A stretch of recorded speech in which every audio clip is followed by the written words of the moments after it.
Shalom Israel, Shalom, Shalom. Brother Naquan, Shalom, brother Yardan. Shalom, shalom, brother. Right.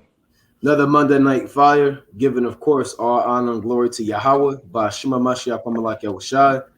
Double honors to the elect elders of the house of David that's been in this truth for decades and decades, patiently waiting for the second coming of Yahushai.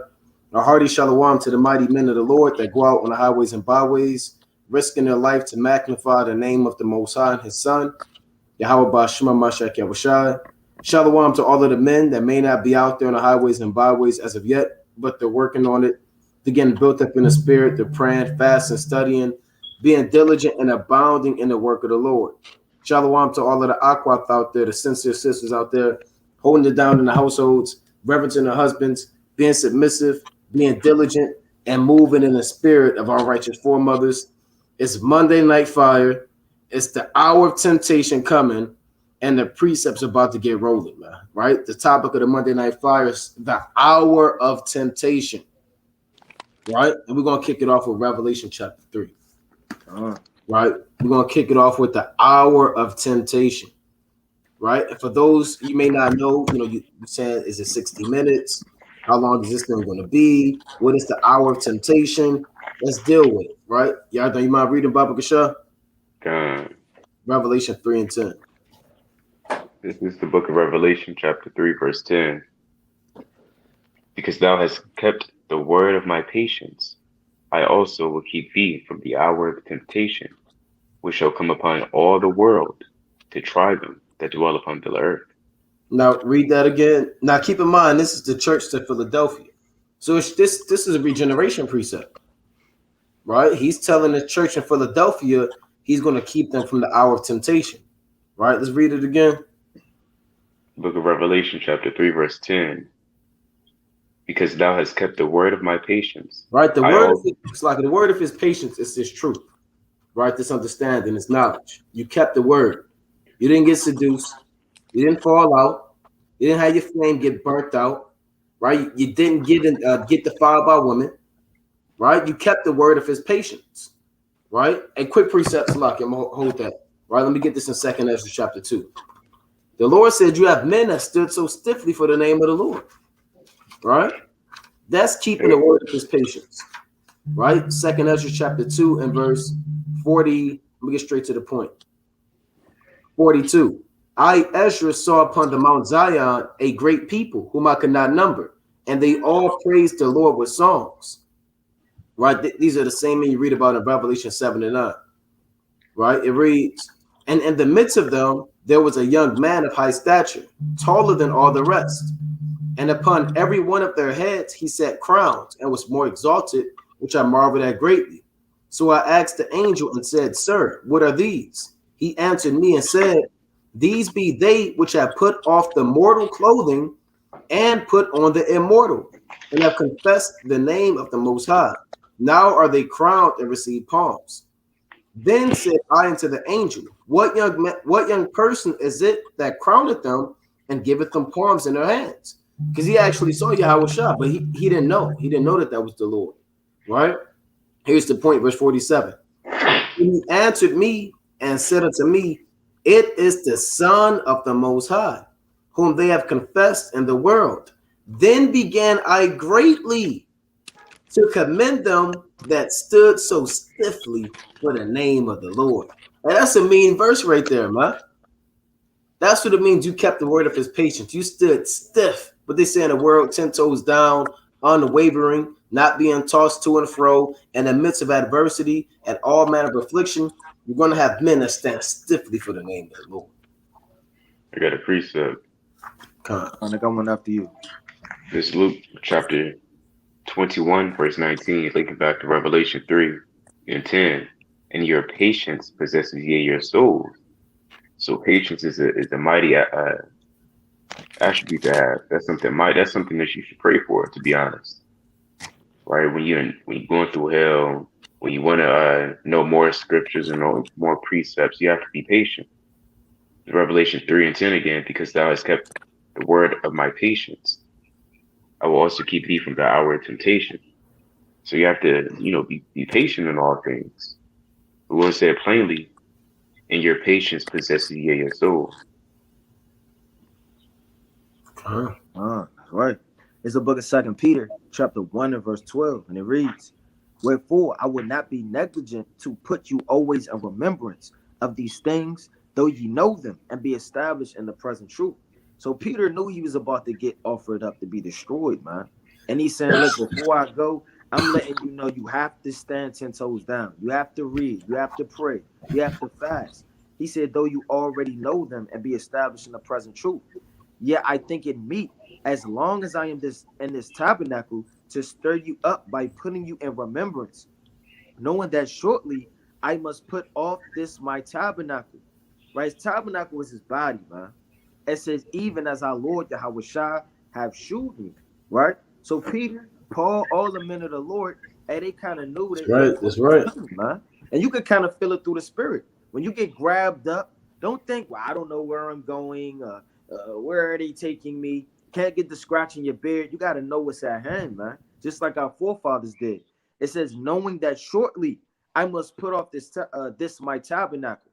So he says shortly. So what were you doing shortly if you know you about to be offered up to be destroyed, man? Right now is the time to be doing everything you can to be magnifying the name of the Lord, man. It says, even as our Lord Yahweh Shai have shewed me. And what greater example is to going to the Lord, man? And I'm sure those precepts going to fly through the spirit. The Lord endured all things, you understand, on a physical level and on a spiritual level. Spiritual demon Satan was plaguing him, and in the flesh, he was sweating blood, right? Damn, getting mocked, spit upon his countrymen, even in his own household. These are the things that we're going to have to fulfill and go through in a lot of days, man. That's Right? right. I got another precept. Come. Right? It's the book of 2 Timothy, chapter 4, and verse number 6. For I am now ready to be offered. This is Paul, man. He said, you already know, look, now I'm ready to be offered up. Right? They played with me, they've tried to kill me, but now I know the time is at hand. For now I know. For now, Salakia, I am now ready to be offered, and the time of my departure is at hand. I have fought a good fight. I have finished my course. So Paul is saying, look, I finished everything. I went to all of these different coasts, these isles. I got beat. I labored. I fasted. I did everything there is to do for my Lord, man. Said I have fought a good fight. I have finished my course. I have kept the faith. And that's what it all boils down to, man. Yeah, you keep the commandments to the best of your ability, but at the end of the day, everybody falls short, man. Right? It's that faith and that believing in the Lord and standing and not denying his name to receive that crown. You got a precept you done, you said? Uh, All right, let's read 10 again. Revelation 3 and 10. Revelation chapter 3, verse 10. Because thou hast kept the word of my patience, I also will keep thee from the hour of temptation. See that? That's what they call what? Quid pro quo. Hey, you do something for the Most High. Hey, the Lord will do something for you, man. That's called a reward. Keeping a word of his patience is your labor. And the Most High's reward for you is what? Keeping you from the hour of temptation, which shall come upon all the world to try them that dwell upon the earth. Now, the hour of temptation isn't 60 minutes. It's not where the Most High says, ready. You hit the big alarm clock. It says, it's go time. Then it's clicking. Then you got an hour, and all hell break loose for 1 hour. No, that hour doesn't mean an actual hour. It just means a certain dispensation of time, right? Now, another way of saying an hour of temptation. Well, first, let's go to the book of James, right? Right? Let's go to James, the first chapter. Let's read 1, and we can start at where we want to start. Let's start at. Actually, let's hold that. Let's go to Jeremiah 30. Right? That's this. We're going to hold that in James. So the hour of temptation is equivalent to your Jacob's trouble. All right. Why is it called temptation? Because that's where Satan is going to be at an all-time high. Right? That's where Satan is going to be. Time. Let me get this real quick. Get a precept. Jeremiah 30 and 7. Alas, for that. Slack, you got it, King. He's about to give verse 7. Jeremiah 30 and 6. Verse 6. Ask ye now, and see whether a man doth travail with child. Wherefore do I see every man with his hands on his loins, as a woman in travail, and all faces are turned into paleness. If you got a woman, man, and you seen a pregnant woman, and she's about to give birth, she's not too calm. She's not too chill. She's not relaxing and she's screaming, man. They punching people, they squeezing arms, they're yelling and feeling pain they never thought that they would feel before. You know? And the Lord said, man is going to be on a psychological level of a woman giving birth and pain and turmoil. And the Lord said, why are these men doing that? He's asking Jeremiah, look at all of these men catching hell. Right? Let's read on. Verse 7. It's like he said, their hands on their loins. You can have men with their hands on their loins, man. You know? Read on. Alas, for that day is great, so that none is like it. It is even the time of Jacob's trouble, but he shall be saved out of it. Alas, right? Alas, for that day is great. And it don't have to be one day. Jacob's trouble is no telling how long Jacob's trouble is going to be. Right. It don't have to be 24 hours. I only got 24 hours. I got to get through it. And you're looking at the sun. You sweat. Come on, 3 more hours. Right? No, brother. Jacob's trouble, it can be years. It can be months. It can be weeks. Right? It's not just going to be 1 hour. It don't line up prophetically. Right? But it says it is even the time of Jacob's trouble, but he shall be saved out of it. And you have people saying this is Jacob's trouble. Oh, see that? Look at this. Austere Bishop, right? We've been in Jacob's trouble. The Gentiles are in the beginning of the downfall. Look around. We are awakening. They are filled. Yeah, we are waking up. We're not gonna deny that. Right? We know that the heathen are on their downfall, but this is not Jacob's trouble. Right? This isn't Jacob's trouble right now. You're going to know. Like I always say, look, Jacob's trouble is going to tell you it's Jacob's trouble. I'll put it like that. He'll let you know. And it's not Esau's trouble. It's not Moab's trouble. It's Jacob's trouble. Who's Jacob? The Israelites. What is that trouble? Massive persecution at an all-time high. Right? Esau going door to door, hunting you down, guillotines, FEMA camps, tortures, torments, betrayal, separation, sweat, blood. That's Jacob's trouble. Right? But pilgrims on the earth. You got it, King. Come. And like the brother bringing out, man, right? It's no way all of this have happened yet when you're literally in prophecy. If you're not in prophecy, you can be easily fooled, man. You understand? When you actually open up the Bible and have the spirit of prophecy and go through the precepts, it'd be impossible to say we're in Jacob's trouble right now. Right now, you can go on vacation. You can kind of go on the internet, first class, if you got the money, and go to damn Hawaii, man. That's not Jacob's trouble. You can get a raise at your job. That's not Jacob's trouble, man. Hey, man, you can sleep in, man, so-called from work, man, and snuggle in under your damn covers. That's not Jacob's trouble, man. The Lord said houses shall be ravished. It's going to be literally 1 man, 10 men of one city. Oh, hell going to be breaking loose. The grass going to grow over in the field. These are things that's going to happen in the latter days of the earth. Let me get a precept. It's the book of Isaiah chapter 5 and verse 25. And it reads, therefore is the anger of the Lord kindled against his people, and he hath stretched forth his hand against them. He hath smitten them, and the hills did tremble, and their carcasses was torn in the midst of the streets, man. That's going to be on a physical level. It's going to be carcasses of men ripped in the midst of the streets, because these zoos going to let out these dogs, these animals, these gorillas, all of these different creatures. They're going to be all out in the streets, right? And that's on a physical level. That's why the Lord going to have to make a league with the animals, you understand, to be at peace, because they're going to already be turned up. It's going to be spirits on the earth, all hell will be breaking loose. It says we're torn in the midst of the streets. For all this, his anger is not turned away, but his hand is stretched out still. Right, let me jump down to verse 29. Their roaring shall be like a lion. They shall roar like young lions. Yea, they shall roar and lay hold on the prey, and shall carry it away safe, and none shall deliver it.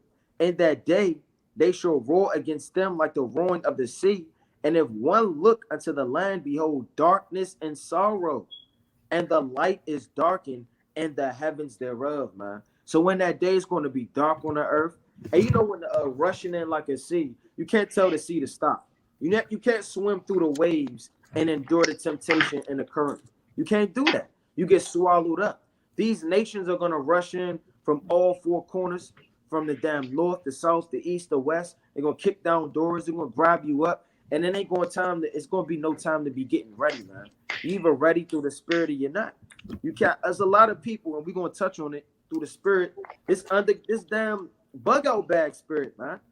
Stop thinking you're going to have some safe place, and the Lord is going to have you to stock up on all these canned goods and be the only one safe because you put your trust in the money and material things and canned goods, man.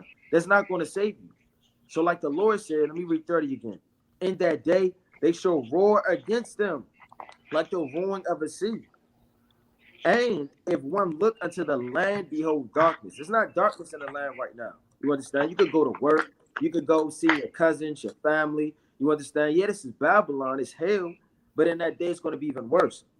And sorrow, and the light is darkened in the heavens thereof. Meaning if the Lord not with you in that day, he not with you. Yeah, precept. Dominic. This is 1 Peter chapter 2, verse 16. As free and not using your liberty for a cloak of maliciousness, but as the servants of God. Right? We too, to this very day, have liberty to kind of do X, Y, and Z. We can not to make it seem like this is a fun land, but we can go to damn Texas if we wanted to.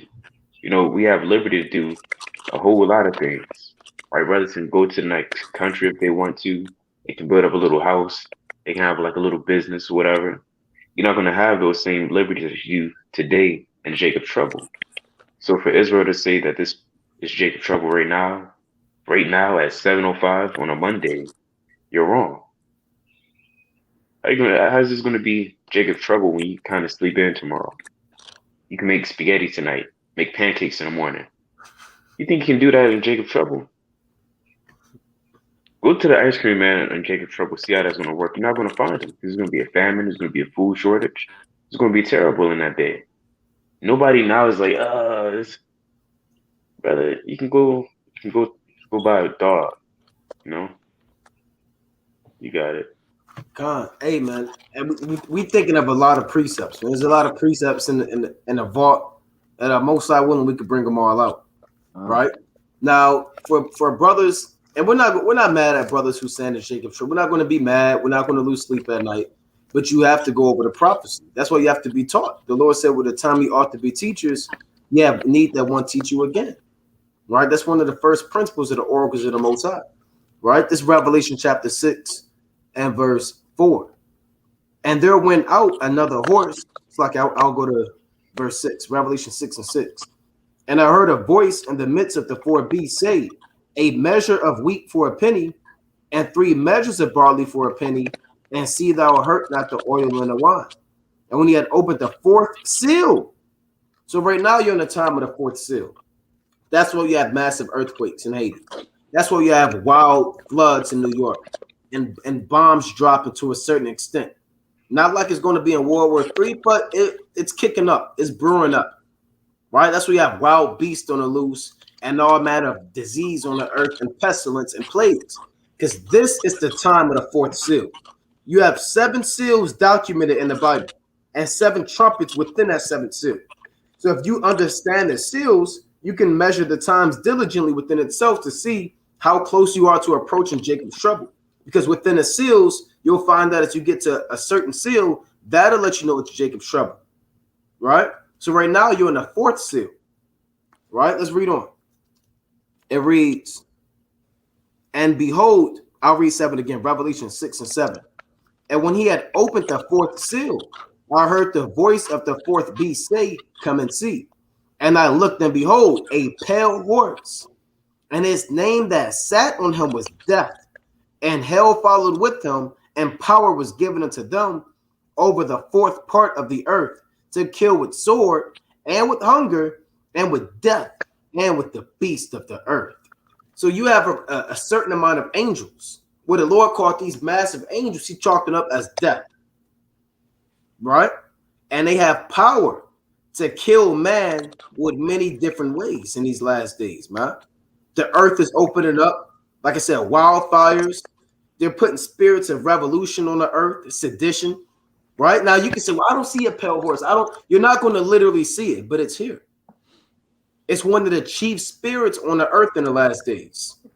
Right? Out of all of the spirits, people talk about, I deal with lust. That's a heavy spirit. No, the heaviest spirit is the pale horse and the demons of the fourth seal. Right?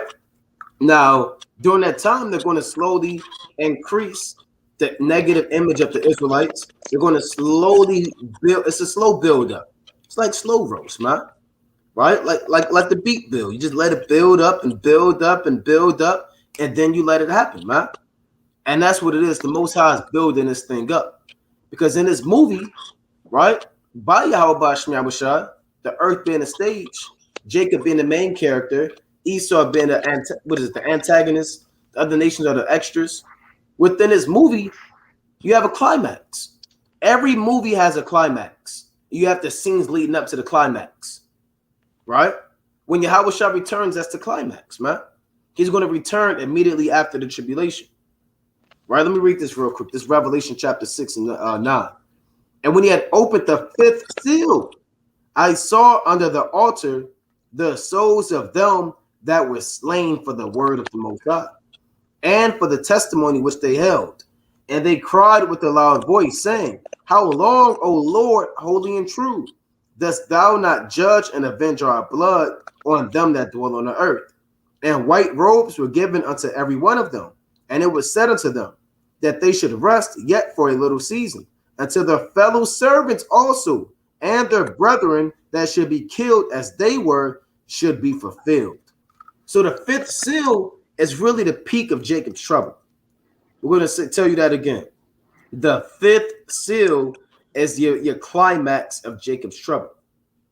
Right? That's when Jacob's trouble is going to be at its peak. And you have John the Revelator. He actually saw the souls. He saw martyrs. He might have saw us. If we're martyrs, he might have saw you. He might have saw your spirit in the future, crying to the Most High. But the Most High said, I'm not going to avenge you yet until the elect number of men have to be killed. Because there's an elect amount of martyrs that have to be fulfilled. Right? Now, we don't know how many men have to die for the Lord, but there's a certain amount.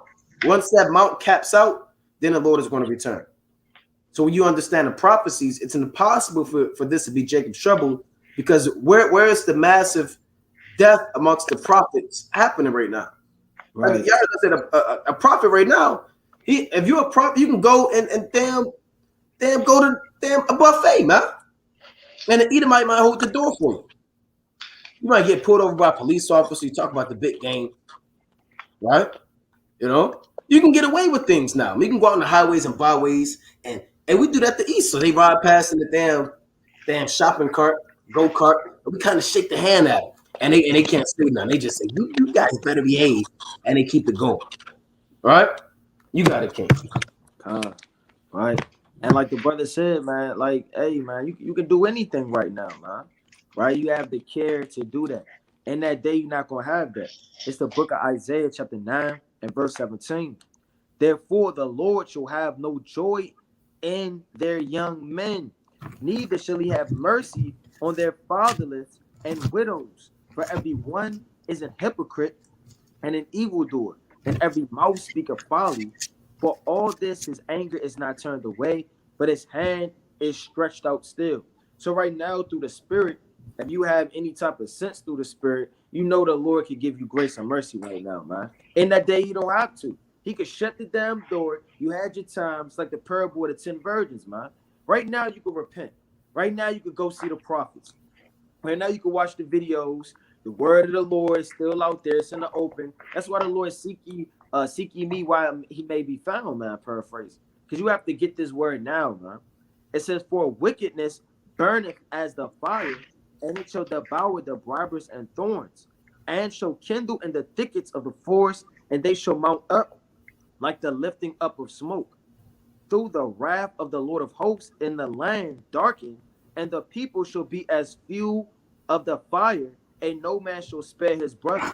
So in that day, nobody gonna spare his brother. Nobody gonna say, yeah, I kept camp with him. Oh, he has on fringes. If they don't have the spirit of the Lord on them, they're gonna get very frantic, man. People get frantic when they don't have no food, when they don't know what to do, when they don't know the way. You even watch about that in the world and damn so-called Black Friday, man. Get people fighting in the damn shopping malls, people snatching TVs off the damn shelf, knocking kids in the face, right? Storming the damn thing to get to their cars for so-called Christmas and 50% off sales. How much more when you don't got nothing to eat, man? If people are acting like that over 50% off, think about if there's no food to eat and you haven't eaten 6 days, man. Reading on. It says, and he shall snatch on the right hand and be hungry. So wherever you snatch, when you getting food, you still gonna be hungry, man. And he shall eat on the left hand, and they shall not be satisfied. They shall eat every man the flesh of his own arm, man. And the Lord requires that which is past. If it was murder back then, it's going to be murder now, man. Right? If all of these things, if it was kings back then, it's going to be kings now, man. If it was priests back then, it's going to be priests now. If there was literally famines in the Bible that we could read about, if men were eating each other, if these things was at a fast way back then, and the Lord is going to require all of which is past, man. It says, and he shall eat on the left hand and be Salakia, and they shall not be satisfied. They shall eat every man his flesh of his own arm. So, hey man, you're gonna be literally in that day seeing people eating one another like cannibals, man. God, yeah, you don't see that now. People are holding the door for people. People are still saying, can I borrow a cup of sugar? Can I use your ladder? I have to clean out my gutters, right? You're going to know, right? I want to go to Revelation chapter 12 and 17, right? Because the thing about Jacob's trouble is it's a slow buildup, right? You have to know the prophecies. Just plain. Yahweh Shah said you're going to be hated of all nations, right? Let me get that real quick. You're not hated amongst all nations right now. Salaki, can I make a quick point? You got it, King. Last time we was at camp, we asked the so-called white man, we was making a point. We said, do you love black people? He said, yeah, I love them. We know he was lying, but I mean, in that day, they're not going to show. They're not going to fake it, man. I just wanted to put that out. That's right. They're going to show those horns. Right now, they tuck them horns in, they smash them, man. But them horns going to show, man. Right? This is real quick, Matthew 24:9. Then shall they deliver you up to be afflicted, and shall kill you. It didn't say they might or they could, and shall kill you, and ye should be hated of all nations for my name's sake. And that's why Yahweh Shah said, blessed is he whosoever shall not be offended in me. Because a lot of brothers hear these things and they'll get offended. Right? You'll hear these prophecies, and then you're asking us, well, how come you guys aren't just talking about the deliverance? Why come you guys are talking about this trouble that we have to deal with and this massive affliction and persecution? Why don't you just skip that part and talk about us being in the kingdom? We can't do that. If we did that, we wouldn't be doing our job. You have brothers teaching that it's not going to be a Jacob's trouble, saying don't worry about that. Jeremiah chapter 30, forget about it, man. Just focus on building up the congregation. Where's that at in the Bible, man? Where you forget about Jacob's trouble, but you just focus on building up your congregation, right? I want to go to this. And those days are coming. We're going to be hated, man. I mean, literally hated. You're going to be public enemy number one. Now, again, it's not going to just happen like that, right? It's a slow buildup, and they're already doing that now. You see the Hebrew Israelites on the Southern Poverty Law Center. You'll see them in these documentaries. They're throwing you in movies. They're saying that you're violent, you're domestic terrorists, you're shooting up schools. The Bible is a weapon. These are all of the slow buildups for them to have a reason to win the public over when it's time to persecute you and cast you down. They have to. The thing about this devil is Yeah, he'll move, but he wants to be supported by the people, by the masses of people. That's why he does false flag attacks and propaganda to win over and manipulate and bewitch the minds of the people. So he's going to cast spells on the inhabitants of the earth to have them believe that the servants of the Lord are really demonic black Hebrew Israelite domestic terrorists who hate white people, who want to kill white babies and destroy their country that they love. Right? Let's go to Revelation chapter 12 and 17. And the dragon was wroth with the women and went to make war with the remnant of her seed, which keep the commandments of the Most High and have the testimony of Yahweh Shah Mashiach. Yeah, they're not going to make war with the Muslims. Right? I got an uncle that's a Muslim. He said, you know what the media always talking about? They're always talking about Islam and Muslims. They're talking about the Taliban and Al Qaeda and ISIS and Obama. They're not talking about y'all. Right? We the number one threat. Right? Nobody, that's just a facade. That's a cover-up, man. If the Quran, if Islam is the truth, how come they don't take the Quran from the people? Just let them have it, right? But they don't alter to try to take the scriptures over 1,000 times over. Now these devils, they're going to make war against them that keep the commandments. So you might say, well, okay, well, let me just stop keeping the commandments. I don't have to make war. They're not going to make war against me. I'll just smoke a blunt. All right, brother, you're still going to be destroyed, brother. The number one threat are those that keep the commandments. That is the number one threat to American society. It is not the Taliban. Don't believe Fauci and it's the pestilence and you got to put your mask on. And as what they say is a war against the pestilence, right? They want you to believe it's all of these internal and external threats to America, but the number one threat is this word. There's knowledge. And you coming out of sin and keeping the commandments. And they're going to make war against you. Yeah, we talk about World War III, but you're going to have the war between Jacob and Esau. Right? That's going to be one of your final war, the final war fought on American soil. You've had a few wars fought on American soil, the Revolutionary War, War 1812, quasi-war, different wars. But this will be the final war fought on American soil between Jacob and Esau. Esau said, the days of mourning for my father at hand. Then will I slay my brother Jacob. You got it, King. That's right, man. That's the big war, man. Right? It's not like the brother says, not ISIS. It's not the Taliban. It's not none of that, man. It's the only one that ever mattered, man. You understand? Like the brother was mentioning earlier on, this is a movie. Right? Down Moab, they're in the background. Right? Elam, he's in the background. He may come in, right? He may throw the newspaper and drive off. Right? Maybe the little scene at the liquor store. Right? But he's of no importance, man. Right? You have the damn, what they call him, the hero and the damn, what they call him? The villain. Yeah, the damn villain, man. Yeah. Right? This is the book of Isaiah, chapter 17, and I'm going to start at verse 12. It says, woe to the multitude of many people, which make a noise like a noise of the sea. So these nations, man, they're going to rush in, and they're going to have a tumult. And to the rushing of nations that make a rush like the rushing of mighty waters. The nations shall rush like the rushing of many waters. So that's what the brother was just bringing out in Revelation chapter 12 and verse 17, man. They're going to rush in, and they're going to want to make war with you, man. They're going to grab you up. They're going to put you in these camps, and they're going to torture you, man. It says, the nation shall rush like the rushing of many waters, but Yahweh shall rebuke them, and they shall flee far away, and shall be chased as the chaff of the mountains before the wind, and like the rolling thing before the whirlwind. And behold, that eventide trouble. So the Lord said, look, wherever you go, and these damn thing at eventide is going to be trouble. And before the morning, he is not.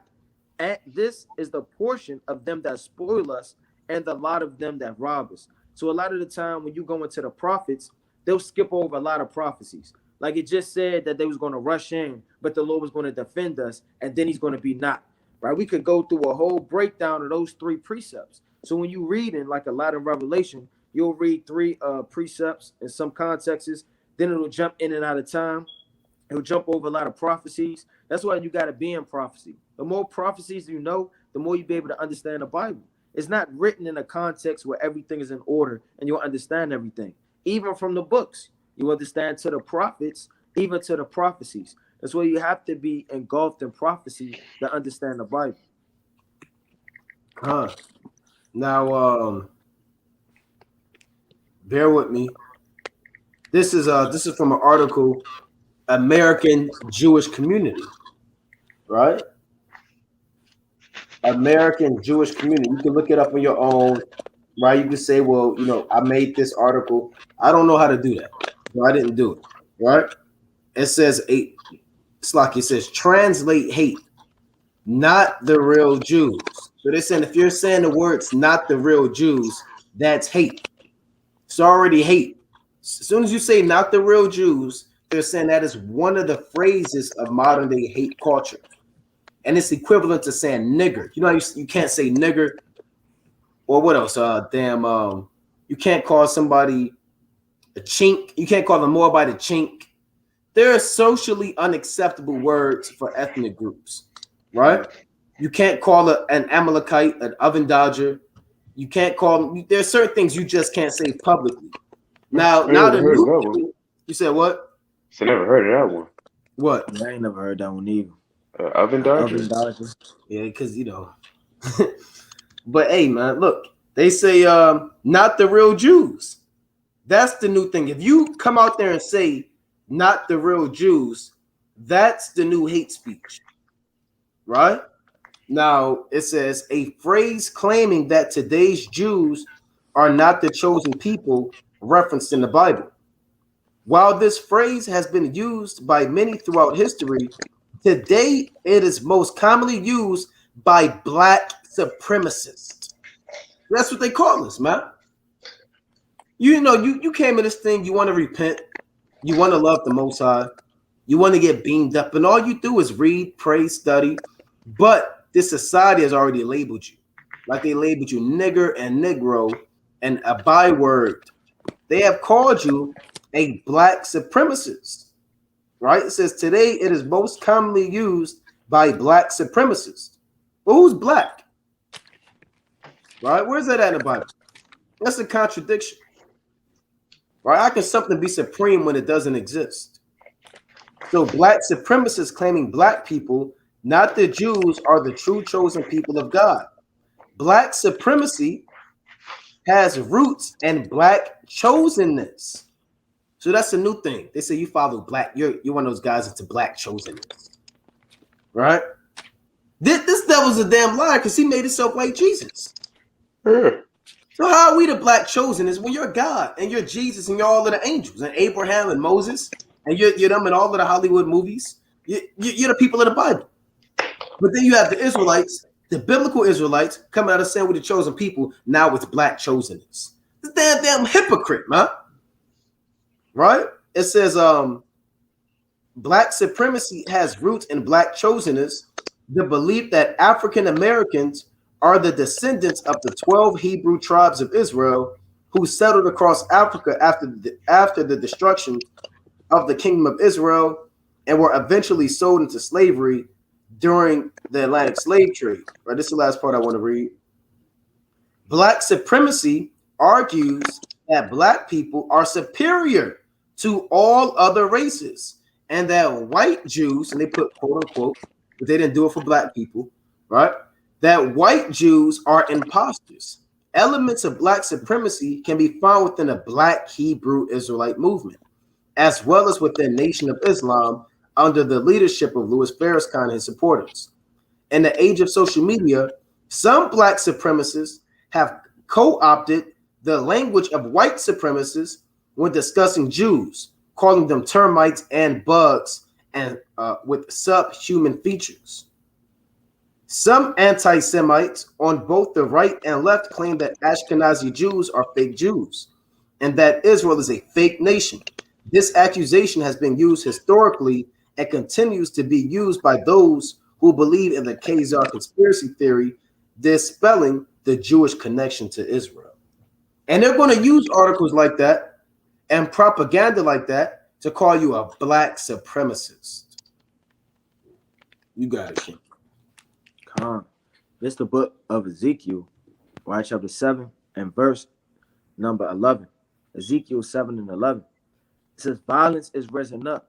So everything has to have a peak in this thing. It's not just going to happen like that. Like the brother said, it's a slow build. So violence, trouble, turmoil, confusion, wars, rumors of wars, all of these things have to rise up to its peak for these things to kick off. Now I'm going to hold that and I'm going to link that up with 2nd Esdras, the 4th chapter. The 2nd Esdras, chapter 4 and verse, I'm going to start at 36, right? And it reads, and unto these Uriel, the archangel, gave them answer and said, even when the number of seeds is filled in you, for he have weighed the world in the balance. By measure have he measured the times. So the Lord measured all of the times on a scale, man. Stop trying to skip past all of this prophecy. Still have to have a physical famine. Still got to have a famine of the word. You know, Jacob trouble. All of this is in the midst of things that have to come to pass. If you think we in Jacob's trouble right now, there's no famine. The word's going out. Nobody stole the Bibles from us. They didn't rip it from our hands and cut our heads off. That didn't happen yet, man. It says, by measure have he measured the times, and by number have he numbered the times, and he doeth not move nor stir them until the said measure be fulfilled. So it said, until certain numbers be fulfilled in prophecy, the Lord not going to move certain events on the earth to happen. Going back to Ezekiel chapter 7 and verse 11. Violence is risen up into the rod of wickedness. None of them shall remain, none of their multitude, none of theirs, neither shall it be wailing for them. The time is come, the day draweth near. Let not the buyer rejoice, nor the seller mourn. So the buyer can rejoice right now, man. You can go to Best Buy right now and get a TV. He'll rejoice. The buyers and the sellers of this land, you can sell something and don't have to worry about getting robbed. Because you can so-called call the government, the police, and then they'll do a police report. Next thing you know, you might get your stuff back. You might, right? Hey, man, you selling some things and you can make a little profit, man. Now they're not mourning in these days. In that day, everything you sold or everything you have will be stolen from you, man. It says, for wrath is upon all the multitude thereof. For the seller shall not return to that which is sold, although they were yet alive. For the vision is touching the whole multitude thereof, which shall not return. Neither shall any strengthen himself in the iniquities of his life. So you either with the Lord or you not in that day, man. And in that day, like I said, quoting the Bible, hey, whether you sell or whether you not, it's not going to be profitable in that day, hey, because it's all going to be stolen. And again, the thing about the hour of temptation is you're going to see things that you've never seen before.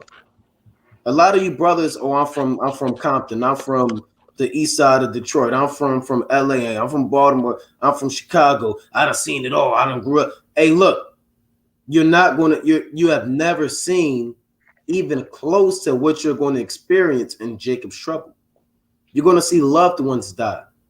You're going to see people scream. You're going to hear screams and shrieks and howls that your ears won't be able to take.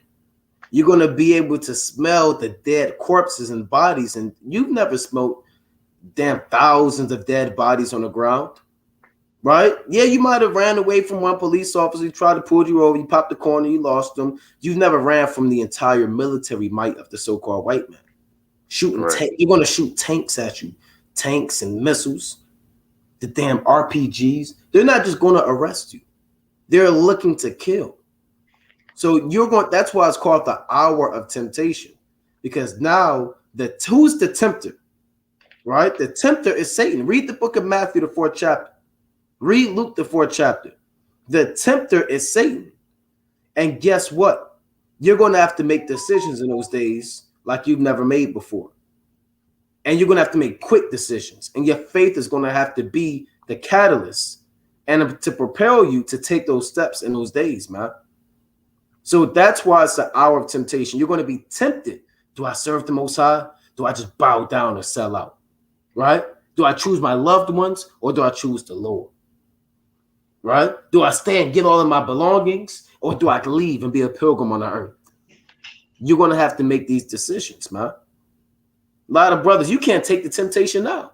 Your old cousin Jerome asks you, do you want to smoke a blunt? You've been in the truth for 4 years and you're still getting tempted. I don't know, man. I got to go. Brother, how are you going to deal in an hour of temptation? Right? If you can't deal with the easy temptations, how are you going to deal with the massive temptations? Right? Let's go to 1 Maccabees chapter 1 real quick. 1 Maccabees chapter 1 and verse 52. Right? 1 Maccabees 1 and 52. That's why it's important, man, to pray for that faith. You're going to need that faith in those days, man, to keep you going. Because your carnal mind is going to take over and you may be at wit's end. You know? But you got to have that faith. Right? 1 Maccabees chapter 1 and verse 52. Then many of the people were gathered unto them, to wit, every one that forsook the law, and so they committed evils in the land, and drove the Israelites into secret places, even wheresoever they could flee for succor. Now these days are coming back on the earth. We're going to be driven into secret places. You're going to have to kind of be on the go.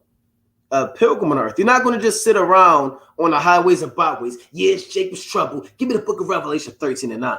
Then the military come up and they bow down to you and they say, shut up, I don't hear that. I don't believe in that. And you going back and forth and they get in your face and the man hold a post, push you with the staff, and the police hit you with the back of the gun, and then you get bail. No, man, don't work like that.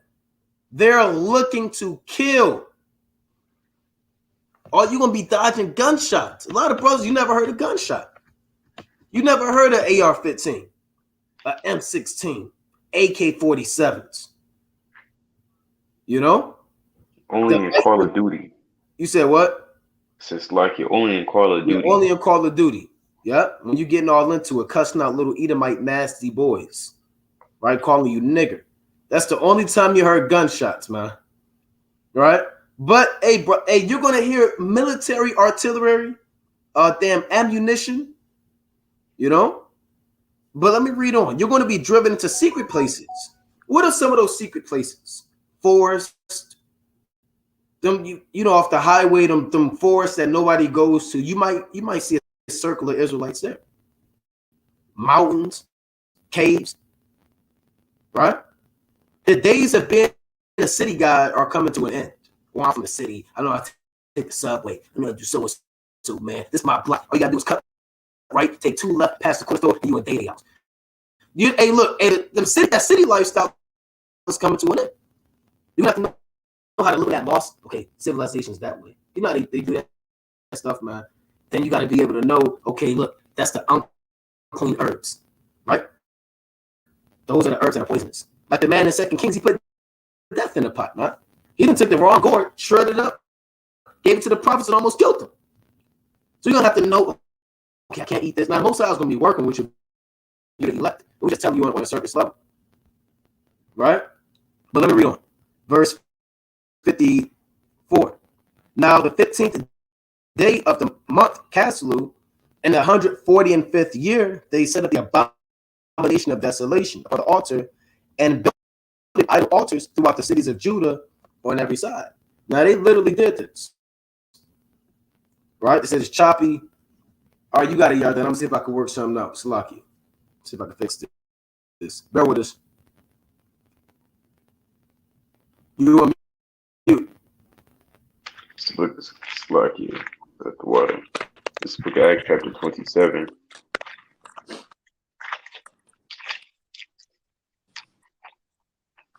Where should I start?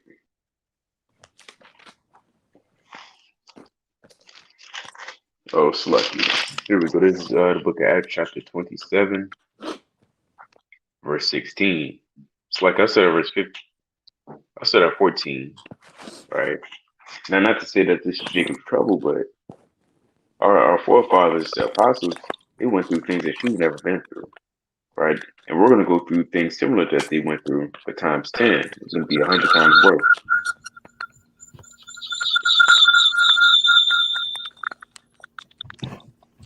just to give a quick account, this is Acts 27, verse 14. Just giving you a small idea of what might happen. Not to say somebody's going to be stuck on a boat, but understand the severity of the situation, like it's life or death.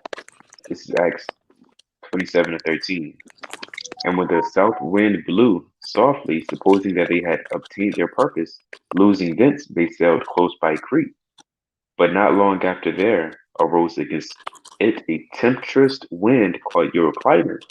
And when the ship was caught and could not bear up into the wind, we let her drive. And running under a certain island, which was called Claudia, and we had much work to come by the boat, which when they had taken up, they used helps undergirding the ship, and fearing lest they should fall into the quicksand, straight sailed, and so were driven. And Jake, they haven't been in situations like that. The worst you can say, oh, I almost got in a car accident. You know, in the future, or you might see a plane crash before your eyes, right? Not like, it's that so-called them towers. I'm talking about like hella planes and helicopters kind of crash in your neighborhood. You see dead bodies and body parts. You see a limb on your mailbox. You see an eyeball in your garden. It's gonna be gruesome, right? And a lot of Jake, they're not gonna really know what to do because they don't trust in the Lord. If you're not trusting in the Lord and putting your faith in Him, then you're gonna fall short. You're gonna get cut down. And you might have a heart attack seeing all of that. If Jake's seen this in the ancient world, you have a heart attack, I'm sure. You might give up the ghost. Seeing a big tempestuous wind and kind of people falling off the ship. Jake just not used to seeing these things because you're so, accustomed to this world and the fairy tale lies that these spoon fed you. All right. I got a precept. This is the book of 2 Kings, chapter 7 and verse 4. It says, if we say we will enter into the city, then the famine is in the city, and we shall die there. And if we sit still here, we die also. So these men had the decision to make. Do we go into the city, but the famine is in the city, or do we fall into the enemy's hands? So if a famine was going on, a lot of people would be like, well, it is what it is. I'm going to be mighty. I'm going to be strong. I'm going to do this. I'm going to do that. And you don't know what you're going to do in that day, man. That's why we put all our faith in Yahweh Shah, man. Stop putting your faith in yourself like you some mighty man, man. It says, if we say we will enter into the city, then the famine is in the city. We shall die there. And if we sit still here, we die also. Now, therefore, come, let us fall into the host of the Syrians. If they save us alive, we shall live. And if they live, and if they kill us, we shall but die. So these men said, look, I'd rather than be slaves, man, right? And go to the host of the Syrians than to face a famine. So it's going to be a lot of people when they see them bright lights. They're going to be like, well, at least there's food in there, man. Well, I could repent later. Well, I can kind of fake the funk, right? I'll go in there. I'll go into the hand of my enemies. So there were actually men that did that, man, right? They had two decisions to make. Call upon the Lord and have faith. Pray that the Lord will feed you somehow, some way. Stop thinking you're going to run into an abandoned Burger King and Jacob's trouble, man. The Lord fed Elijah through ravens, man. The Lord may have a backpack. We bring this out all the time. A backpack with food in it, right? And the Lord can do anything. You can find a bow and an arrow. You already know the dietary law, right? Hey, make a fire. You kind of get it in, man. With clean animals on the way in the in the forest somewhere, man. And the Lord can save you. Don't just think that you just gotta have a damn Burger King, a pizza joint, right? Or an angel gonna fly down, right? You gotta have faith in the Lord, man. It may be many days where you haven't eaten. Now that don't mean that's not supposed to deter your faith in this thing, man. So these men, they didn't eat, and they said, look, we'll rather fall into the host of the Syrians than to not suffer a famine. And that's deep when you think about it, man. Because how much more you understand in that day when it ain't nothing, it's going to be nothing. Are you going to smell the food coming up out of the FEMA camps? People going to crawl out of the damn woods, and they're going to submit themselves into Esau. So brothers got to have faith in that day, man. It's not just a physical fight on a physical level, but it's a spiritual battle, man. Because Satan gonna be plaguing your mind. Just because you in there, yeah, you fighting Esau, you understand? Because he's gonna be like a madman, but it's gonna be more on a spiritual level. Because Satan gonna be plaguing your thoughts, man. Satan gonna be telling you to go, submit, bow down, or the Lord gonna still be with you. If you getting plagued in your mind now, how much more in that day when you don't got no shoes on, you cold, you by yourself, you talking to yourself, you talking to Satan, really, right? Next thing you do, hey, you just going into the bright light, man. So brothers got to be on fire. And we got to look at the accounts of our forefathers. These are why they are written for our learning sake. You on mute. You're on mute. Yeah, you have I want to go to the book of Revelation 2 and 10. All right, before we go back to Maccabees. Y'all think you pull that Baba Kishar? This is Revelation chapter 2, verse 10. Fear none of those things which thou shalt suffer. Behold, the devil shall cast some of you into prison, that ye may be tried, and ye shall have tribulation 10 days. Be thou faithful unto death, and I will give thee a crown of life. Read it again. This is Revelation chapter 2, verse 10. Fear none of those things which thou shalt suffer. So you're going to suffer things, but you can't fear what you're going to suffer, right? You can't fear what the Most High has in store for you. Go on. See that? Behold. Look at this. All right. You can't be scared, right? You get this, like the brother said. This isn't to well, we're gonna scare the hell out of the people, man. We didn't do the live and say we're gonna spook everybody out. Then we're gonna get drunk. Let's spook everybody out, and then after the live, get drunk. That's not what this is about, right? Again, we're showing you what's to come on the earth. Our job is to warn you, whether people believe or not. Now, perfect love casteth out fear. Right? Real quick, let's go to Wisdom of Solomon 17 and 12. Right? Let's deal. Fear is a demon. You see, people in this American society, let's go to Wisdom of Solomon 17 and 12. They normalize fear. People actually encourage others and glorify fear. What's your phobia? Oh, I have arachnophobia. Oh, I have claustrophobia. No, I have claustrophobia. Oh, I'm scared of this. People get off on that now, man. Yeah. That's demonic. Yeah. People be scared. You see the little thing with the circles. Oh, I'm scared of that. I choose that to be scared of. People looking up a list of things and what they want to be scared of. I want to be scared of elevators. I'm scared of number 13. You have something y'all done?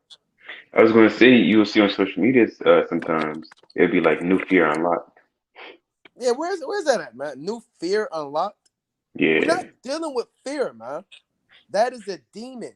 And it's a cancer to root out your whole existence. You let fear creep. Hey, the Lord, in the law in Deuteronomy 20, the Lord, if you was a man of war and you have fear in your heart, you have to go home. That's Deuteronomy 20. You have to get the hell on. Why? Because that demon will hop on your brother and cause his heart to faint. But let's get that in Wisdom of Solomon 17 and 12 real quick. This is Wisdom of Solomon, chapter 17. So I could, Wisdom of Solomon, chapter 17, verse 12.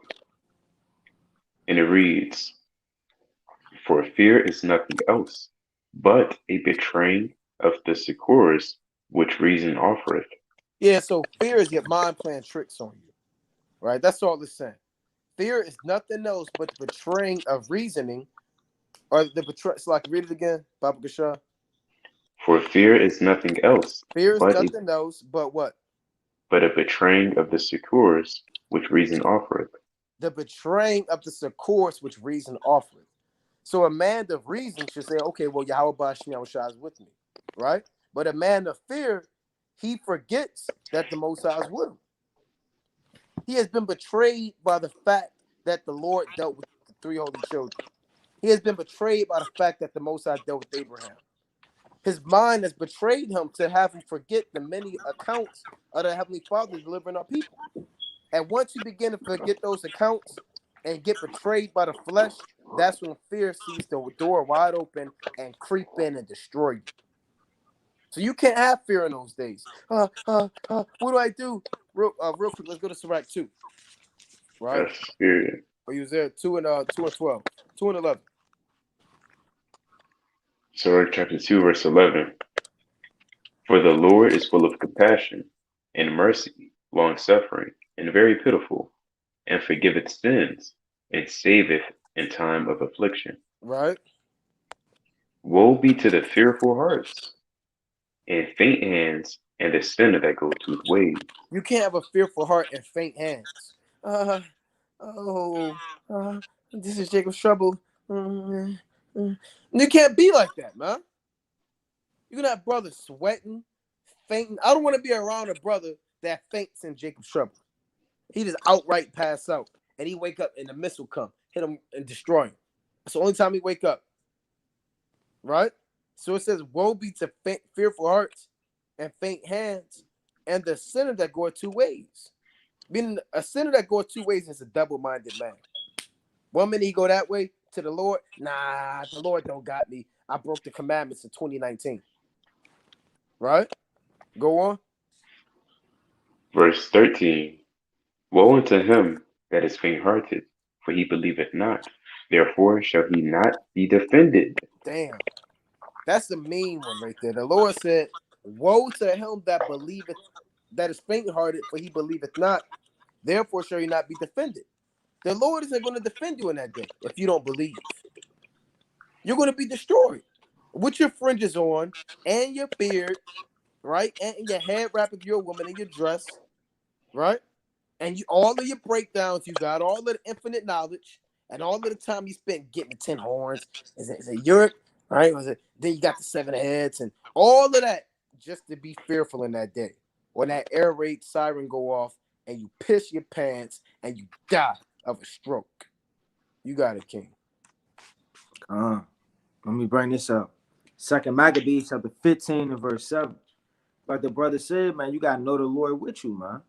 If you don't know the Lord is with you, then do you really have faith? The Lord's coming back for the faithful man on the earth, not the tallest, not the strongest, or the one that has the most wisdom, man. It's not important to the Lord. You keeping the faith and enduring is important. It's 2 Maccabees chapter 15 and verse 7. But Maccabeus had ever sure confidence that the Lord would help him. So it don't matter what was going on, man. And these men had thousands and thousands of men running at him, man. Sweating and spitting and screaming with swords, axes and bucklers. Damn, have elephants, horses, all these damn mules, all these different animals. And they charging them, man. Who's ever got charged? Damn, see 100 men charging.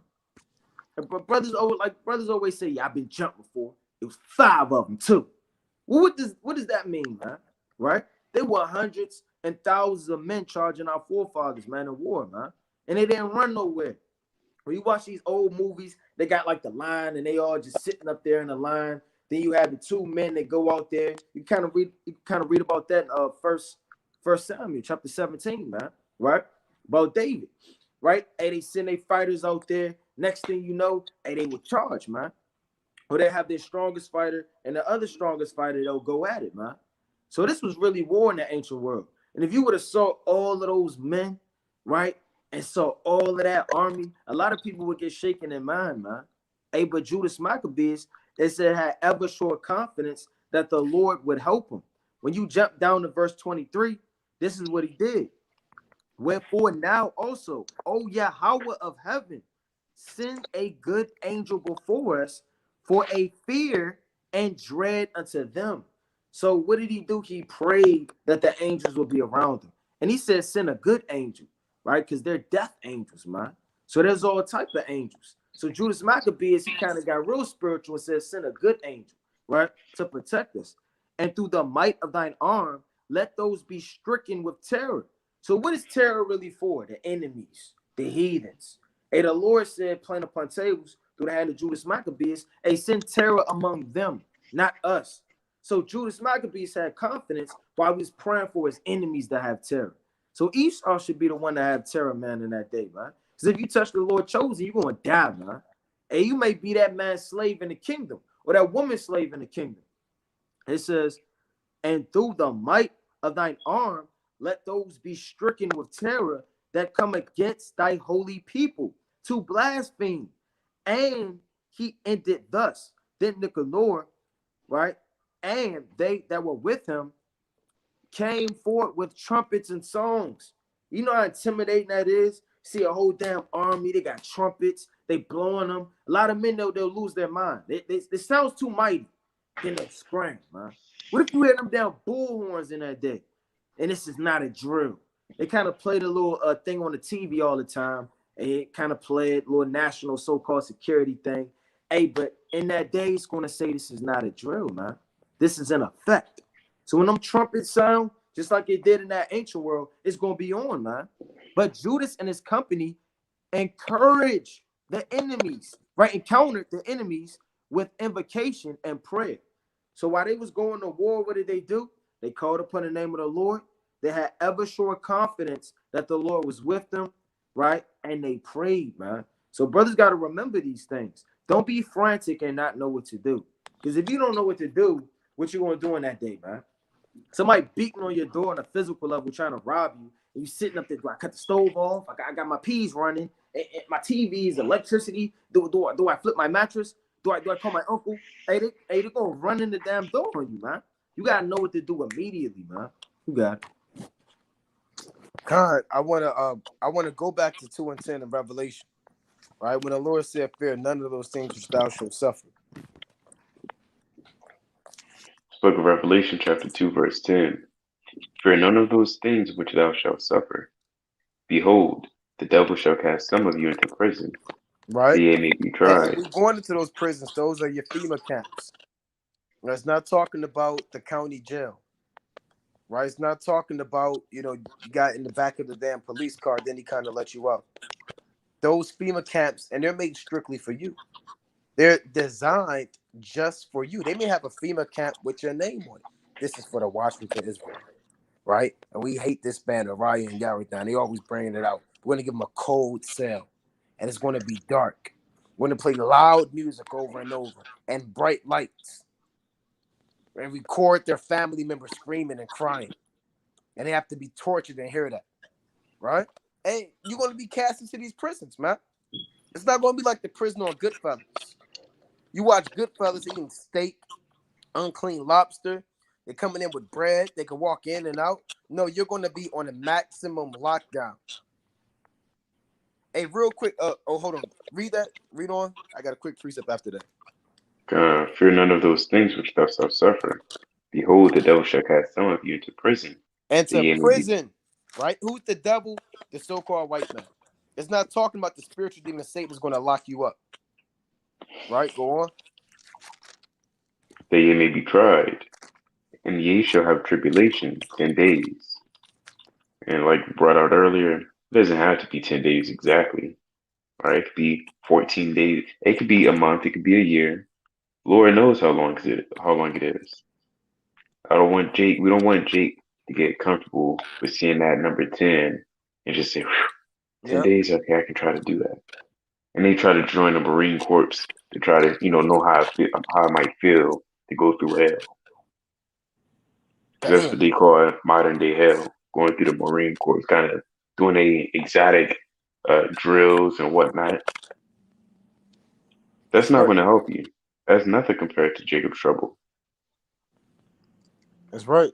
So the Lord said that you may be tried 10 days, which is just like Yaradai went into a certain dispensation of time. Right, go on. Be thou faithful unto death, and I will give thee the crown of life.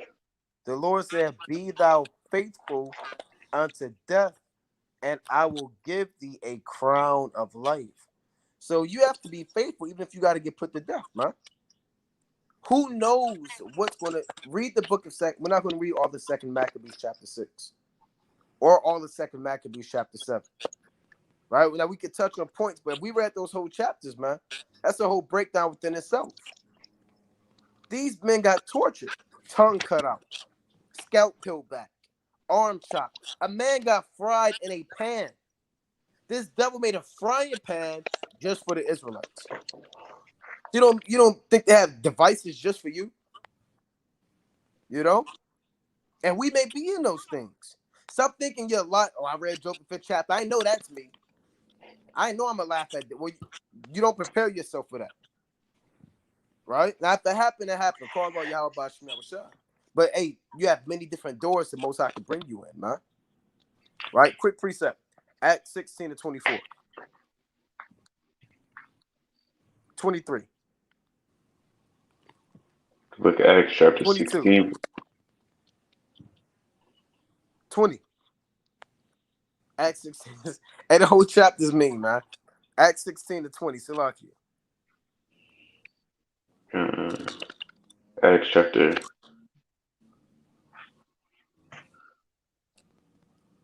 19. You said 18? We can do 19. Kind of got precept after you. Come. Acts chapter 16, verse 19.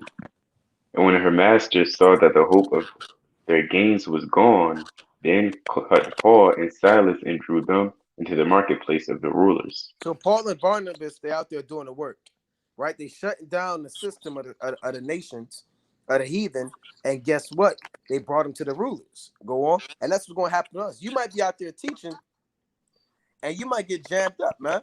Right? I had this siren. You might hear this sound. Bear with me. Right? You might be out there teaching, and then all of a sudden, Salaki, bear with me.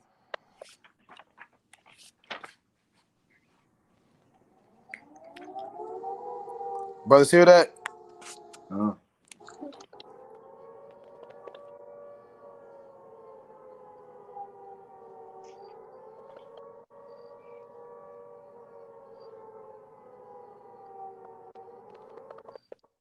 Now, real quick, about that brother had a dream about, this was years ago, about brothers, and said he saw a dream about brothers in the camp. That one brother, when he heard the air raid siren, one brother shaved off his beard and said, I gotta go, Esau's coming after me. And another brother said, I don't know what to do, I have to go check on my family. Right? So when these air raid sirens come off, brothers are gonna, it's gonna put a spirit on the brother. Right? That's not your normal police siren, right?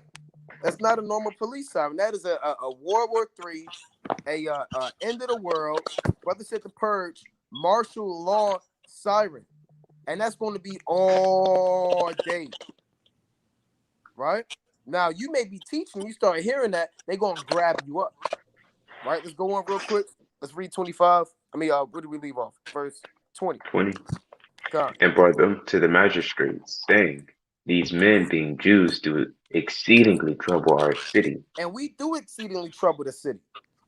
You can't have a nice Saturday, man, without running across the black domestic terrorist Hebrew Israelites. They're telling you your baby's going to be dashed against a stone. They're cheering on 9/11.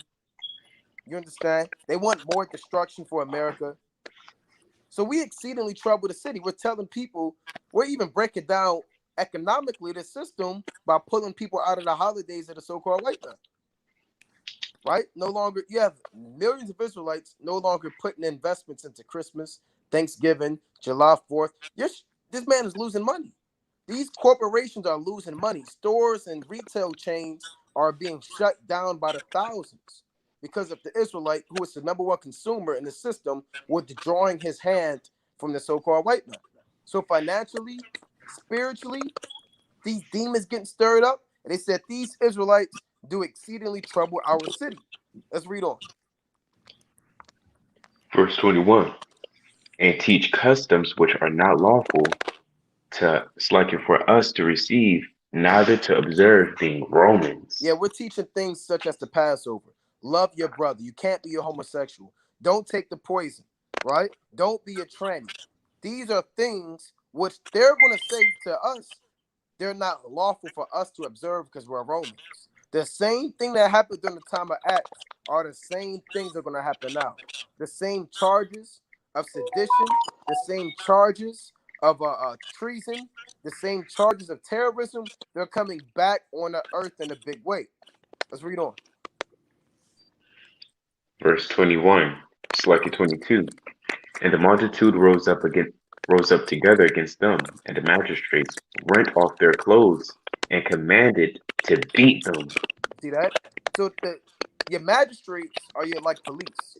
Now, in those days, the police, they're going to let the people beat you up too. Normally, they'll say, look, we got it, we'll lock them up. It's going to be everybody's against you. The magistrates let the crowd beat up the apostles. And they got in on that thing too. Right? Go on. Verse 23. When they had laid many stripes upon them, they cast them into prison, charging the lawyer to keep them safely. Right? Who have received such a charge, thrust them into the inner prison, No, and they made was just out there chilling in and the thrust county jail. them into the inner prison. They threw them in solitary confinement. That's the inner prison. That's where the top criminals go. You watch them, I can't think of the TV show, but it'd be like Maximum Lockdown. It'd be on like National Geographic or something like that. They got the guys throwing feces on the damn wall, screaming, beating madmen. You know, A&E. Yeah, be on A&E. Yeah. See, on A&E, you got the 30-day lockdown. Brothers don't talk about they being there 30 days, right? They get in there playing cards. You kind of walk into a cell. But then they got them other shows when you are maximum lockdown. Who was on maximum lockdown? The apostles. We're going to be thrown into the inner prison, the part of them FEMA camps where it's going to be damn mildew, dirt. Hey, Jeremiah sank in the mire. Right? Mire's just mud and dirt. And he's standing there trying to stay afloat in the mire. Right? Go on. There's one more real quick. So go ahead, y'all. Quick point. Jake don't like to get the shoes dirty. Yeah. So what you gonna do when you're stuck in a mire, in the dirt, in a grub? Yeah. That's right. Verse 26. 24. 24. Who having received such a charge, thrust them into the inner prison. Because he knew these guys were high-level criminals. That's why I said such a charge. Because these men aren't ordinary thieves. These are men that are damn most wanted. Remember America's Most Wanted back in the day, John Walsh, right? We're going to help catch these criminals. And it'll give you their height, their weight, what they may look like, what names they may go by, right? They're going to have those descriptions for us, man. We're looking for Uriah, the prisoner of Yahushua, right? He'll go by Uriah. He may go by Jamal. That's not, we're just throwing names out there, right? He may be going by the Lion of the Most High. If you see this man, right, guess what? Call him in or kill him on sight. He has been a threat to the New World Order, right? They're going to have these charges, man. You got Edomite spinning around in that nasty chair. Yeah, how we going to get him throwing up the damn paper ball, throwing darts at your name, right? Smoking cigars. Yeah, smoking cigars, wearing suspenders, throwing damn darts at your name all day, man. Right? There's one more in that. Read on, King. Who having selected and made their feet fast in the stocks. Right? They lock them up on like they put the mask on you now. If you like a top criminal, they'll put the mask on you, right? They'll gag you. They'll put you in a straitjacket. And they only put brothers in straitjackets, man. In the damn padded room. And wheel them in on that thing like a little, what's that called? I forgot. Like you about to lift up a refrigerator. You put on that thing. A dolly. Yeah. Con. Go on. That's right. Verse 26. 25. It's like 25. And at midnight, Paul and Silas prayed and sang praises. Crying. Paul and Silas prayed. No, they started getting laughing. Paul and Silas prayed and sang praises unto God. And the prisoners heard them. See that? What are you going to do? Right? What are you going to do? What did your forefathers do? And what are you going to do? They sang praises to the Most High. The water. And that song was probably mighty too, man. Like the brother told me yesterday, you got something called a pocket. When you kind of do the little Barnabas doing it, right? I don't know how to do it, but the brother got he had the thing going. And then Paul probably got the cadence. And then Barnabas hopped in. And they had a tune, man. right? Yeah. So that and you know that Jake, they wasn't sitting there singing like them Catholics. You go to Catholic church. Oh, no, they was getting it in, man. Why? Because they believed in the Lord. Right. So when you get locked up in prison, guess what? We're gonna sing praises to the Most High. We're gonna Most High willing, gonna be writing breakdowns, gonna be meditating the precepts. We're gonna be teaching the other Jakes in there. Most High willing, we're not gonna be in there. Damn, pissing your pants, man. You got it, King. And we're not going to be rapping. Right. Don't think we're going to be rapping Kanye West lyrics and Tupac and Nas and Biggie and Scarface and who else? Big Hurt. All right, I'm in there. All right. It's the book of Acts, chapter 21, and verse number 31. Right. Now I'm gonna start at 30. It says, and all the city was moved, and the people ran together, and they took Paul, man. So the whole city gonna be moved, man. Right? When the word going out, all hell breaking loose, the whole city gonna be moved. And it says what? And they took Paul. So then they asked Paul to come. Right? They took him, man. And they're gonna take you. They're gonna grab you up. They're gonna throw you in the back of those damn squad cars, man, or one of them tanks, or how they go down. You understand? I'm gonna read that again. And all the city was moved. So you're gonna have to be raising so much hell that the whole city hates you. The whole city write up petitions. Right? You got the mighty brothers in WFR Orlando. You got people writing down petitions to get them off the streets, man. They throwing eggs at them, right? They yelling, they cussing, breaking bottles. It's an uproar, man. It's an uproar when we teach, man. I'm talking about police creep out of nowhere. You got Edomites, damn big bellies appear, goddamn midgets. Oh, hell break loose, man. It'd be crazy out there, man. Right. Right? That's the truth. And it says, and drew them into the temple, and forthwith the doors were shut. And it says what? And they went about to kill him. Tidings came unto the chief captain and of the band that was in Jerusalem was an uproar. So that's how it is, man. If you're not causing an uproar in the city, then you're not doing your job, man. You're not really teaching. You out there speaking smooth things, right? You might as well be a false prophet, man. Because our forefathers, when they went out there to shake the hand, it was an uproar, man. Damn, everybody came out. People was trying to kill them. They was trying to stop the word. They was trying to hinder the building. Read about that in Nehemiah. Read about that in Ezra. Read about that in Acts. Read about that in Jeremiah. Jeremiah got smoked, man, when he was out there. He literally got smoked on the face. That's Jeremiah chapter 20, verse 1 on down. It says what? And as they went about to kill him. So imagine if somebody grabbed you up, they locked you up, they threw you in the doors, and they went about to kill you. Tide came unto the chief captain of the band that all Jerusalem was in an uproar, who immediately took soldiers and centurions and ran down unto them. And when they saw the chief captain and the soldiers, they left beating of Paul, man. So they beat our forefathers, man.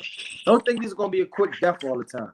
Don't think all you gotta do, stick your head in the guillotine. Okay, this is hour of temptation. This is what I read about. Then it's a long sheen, right? And then you're just gonna die a glorious death, man. It's gonna be a lot of torture, man. Torture will be the easiest way for the enemy to get you to denounce whatever it is that they do. They even do that overseas, man. America, they'll take these different countries and these men, they'll torture them. They'll be spies. They'll torture them to get intel out of them. And these men, they're trained to take torture. They got something where they dunk you underwater and they lift you back up. They dunk you underwater, they lift you back up. They'll do that about 50 to 100 times till you get one breath every single time you go down. And then they'll stop you for a second and say, who do you work for? Who do you work for? They say, I don't know. I don't work for anybody. They'll keep doing it over and over. So if that's in movies, that's on a physical level, that's with spies, what you think will happen to you, man? You're the chief enemy of the earth. And you don't have no weapons. You don't have no AKs. You don't have no drones. You don't have no damn AK-47s. You don't have anything, but you got the sword, man. This is a weapon. That's why they stopped making them in certain countries. That's why they don't want to hear it. That's why Esau pushes religion on a mass level because they know they can't stop the truth. So what they do is they try to manipulate it, man. And that's a on the left hand side, that's extremely smart. They try to saturate, you understand, the Bible, so where you know what, we can't stop it, but that's put a spirit on it. But you can't stop the word, man. The word going out in the last days. It is what it is, man. So they was beating Paul. Then the chief captain came near and took him and commanded him to be bound with 2 chains and demanded who he was and what he had done. So they're going to command you who you are. They're going to be like, well, who are you? A lot of men going to say, okay, my real name, you know, is Von Jacob, right? They're going to say my real name is da-da-da-da, and then they're going to start denouncing who they are. You know, I only got my name because I was peer pressured by this group. You know, that's why I changed my name. They're going to take their fringes off, and then they're going to bow down to Satan, man. Stop thinking bowing down to Satan as you just happen to get on your hands and knees. Denouncing the Lord, having fear, not standing true, not calling upon the name of the Lord, trusting in the society, trusting in the government, trusting in yourself, trusting into weapons, trusting into men. All of these things are not putting your trust in the Lord, man. So you're denouncing them. It says what? And demanded who he was and what he had done. So they're going to demand you all that street teaching you was teaching. What was those prophecies you were speaking of? Didn't you say we were going to die? Didn't you say the Lord's going to do this? They're going to be mocking, man.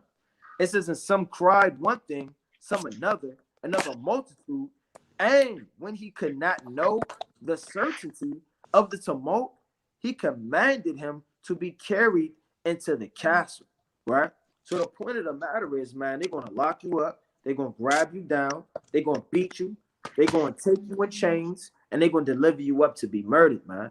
And that may be your time, or you may be delivered up to be tortured and suffer more violence and turmoil, man. Nobody knows your cup. Your cup could be this big. Another brother's cup is very small. It's like a shot. Next brother's cup, he got a big goat, man. You gotta drink every last drop of what the Lord put on you. Because you may have a spirit that's stronger than the next brother. You may have no more precepts than the next brother. You may have a stronger spirit, knowledge, and prophecy than the next brother. So the Lord may give you more to drink. And that person that doesn't know that much, that's weak, you know, they just came into this thing. They may have an easier lot. They may not. It's all of the Lord. All praise to the Most High. But at the level that you are on, you got to be ready for that cup to drink. God, quick, I want to pull this up on the screen before I get this precept. Now, we're about to look at, this is called, I want to see if I can actually pull this up, right? I want to pull this up real quick about dealing with us being cast into prison. All right, bear with us 1 second. Then, and let's go to Matthew chapter 27 and 26. All right, and brothers, bear with me. I want to see if I can pull this up. Can brothers see the screen?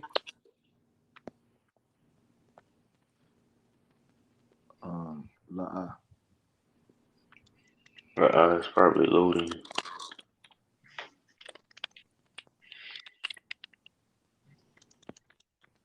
Come. All right, check this out. This is from the New York Times, right? What the CIA's torture program looked like to the tortured. Drawings done in captivity by the first prisoner known to undergo quote unquote enhanced interrogation portray his account of what happened to him in vivid, disturbing ways. See this? They have something called enhanced interrogation, right? Let's go through this. Now look, this is madness, right? But we're going to touch on that. An image drawn by Zabu Zabadia, right? A prisoner at Guantanamo Bay, shows how the CIA applied an approved torture technique called cramped confinement, right? Now it says one shows the prisoner nude. So they'll strip you nude. They do that in prison and jail all the time, huh? They'll shave your head, right? They'll shave your head off.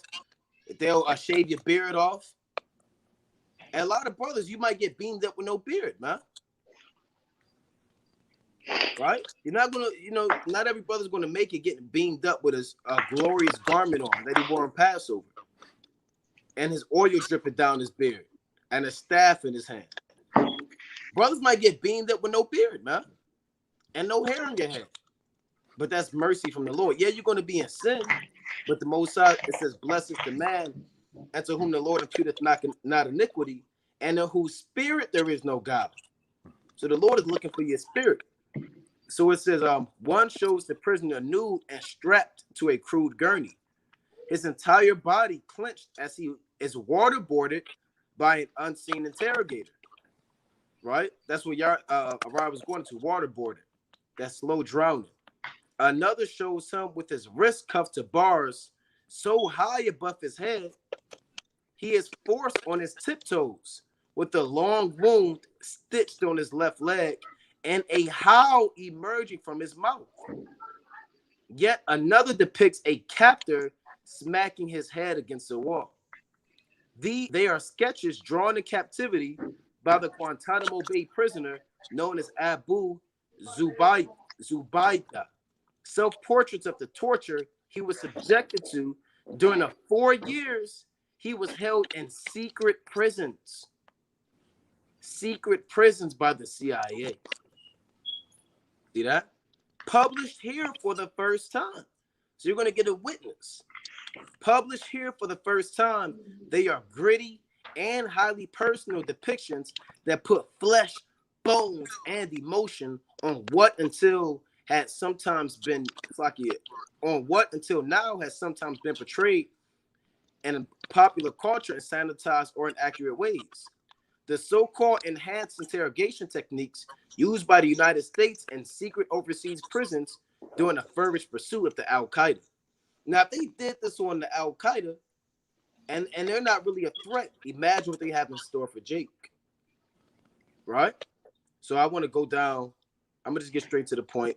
They have sketches in here I want to show. Right? So bear with us. So here's what he experienced. Here's a sketch. So this is one of the things they did called waterboarding. You see they jammed up his leg. This is what he went through. He's showing you what he went through. They might cut your leg up, right? And they'll put this towel over your face, and they'll simulate drowning by pouring water over your head, right? This is what they do. Like Ariah said, they may put your head underwater, or they may do this. Quick precept. Let's go to 2 Maccabees chapter 6, and I believe we want 15. Right? 2 Maccabees 6 and 15. That's why this is the hour of temptation. We're not going to sugarcoat what may happen. We're not going to sugarcoat it. Because you're going to have to, they may say, denounce the Most High. Denounce the Lord. Denounce your God. Right? Then people are going to say, okay. And then they're going to be destroyed. Right? Quick precept. Second, Yardan, you got that Bible, Kashan?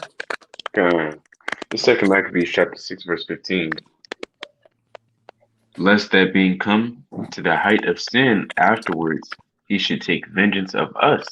Salaki, I want to get 7 and 42. 2 Maccabees 7 and 42. Salaki. That's a good precept too, but let's get 2 Maccabees 7 and 42. 2 Maccabees chapter 7, verse 42. And it reads, let this be enough now to have spoken concerning the idolatrous feast and extreme tortures. See that? So the Bible covers extreme tortures. Right? That's 2 Maccabees chapter 7 and 42. All right? So he had to deal with this, man. Right? Now that's one picture. Right? They put a hood over him and it simulates drowning. Here's another one. They call it a stress position, where they hang you up. You got to stand on your tippy toes, and he howling at the moon. Right? You got to think about the wear and tear this has on your body, man. You might be here for days, and if you don't stay on your tippy toes, guess what? You might break your shoulders.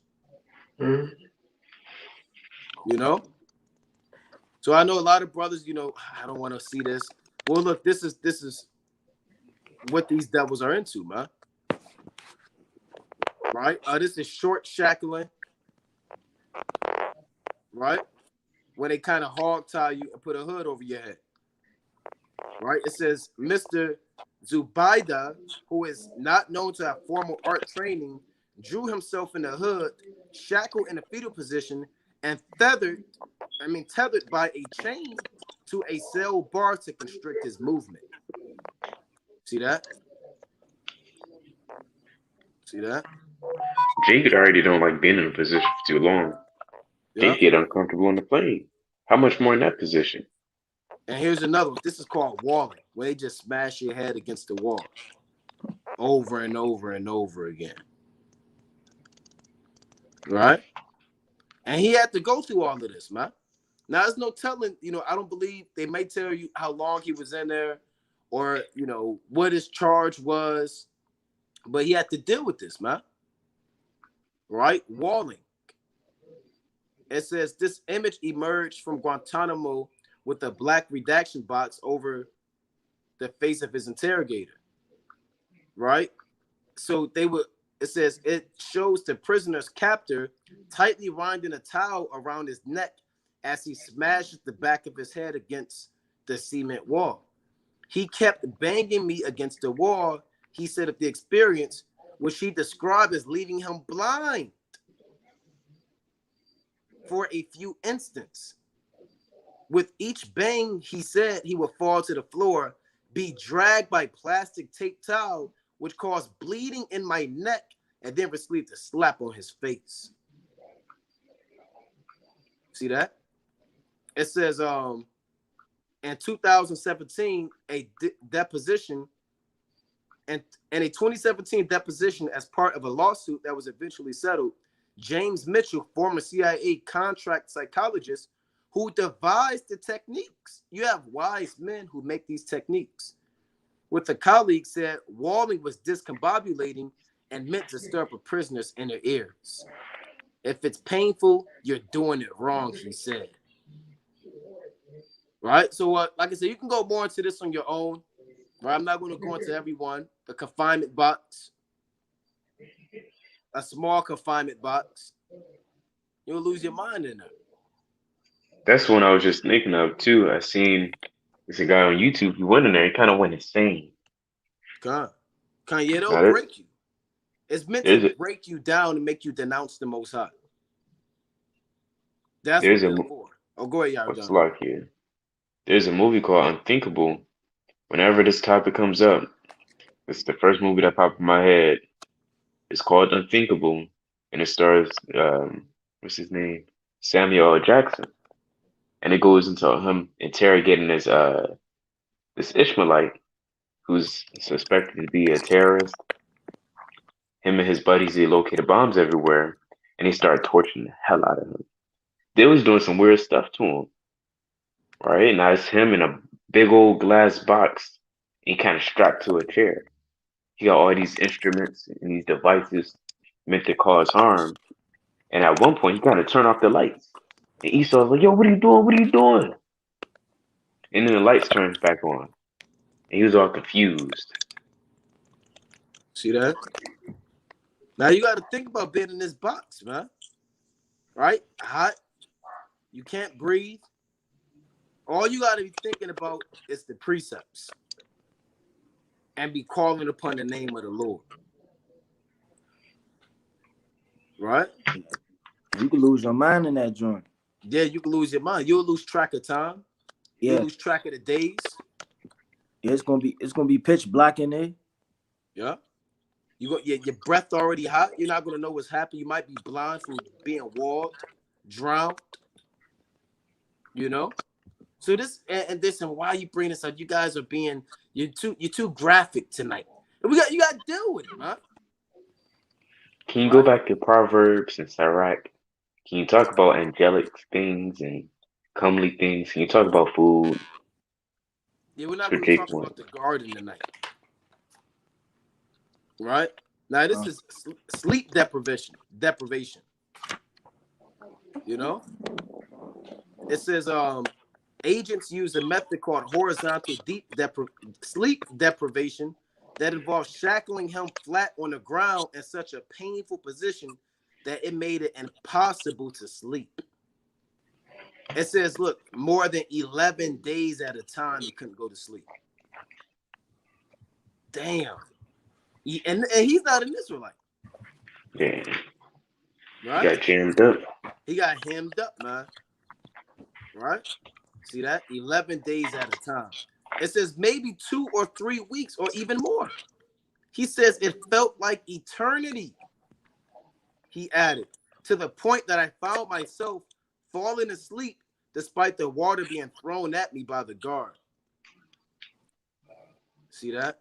So that's pretty much that. If you want to look more into it on your own, but that's the name of the article. What the CIA torture program look like to torture? You got it, King. Con, I got a precept. Right? Come. It's 2 Maccabees, chapter 6, and verse. I'm gonna start at 26. But though the present time I should be delivered from the punishment of men, yet should I not escape the hand of the Almighty, neither alive nor dead. Right? So you don't think you getting out of something easy, right? By bowing down to the so-called white man, and saving your flesh. That's all you're doing is saving your flesh. Let me read that again. For though the present time I should be delivered from the punishment of men. Meaning you could denounce, you could say, you know what, it is what it is. I denounce the Lord. Because your arm all jacked up. Like we just brought out, you can't sleep for more than 11 days. You in a box, smelling feces, right? It's dark, right? All hell breaking loose. It says what?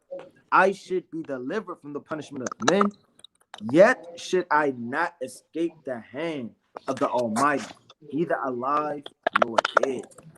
So you can never escape the hand of the Lord, man.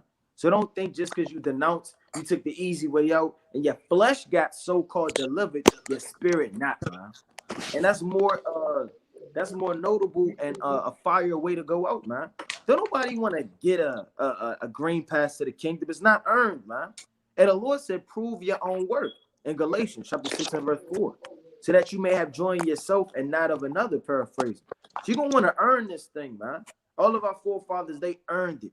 You understand? When Paul said he fought the good fight, paraphrasing, he actually went through it. He fought the good fight, man.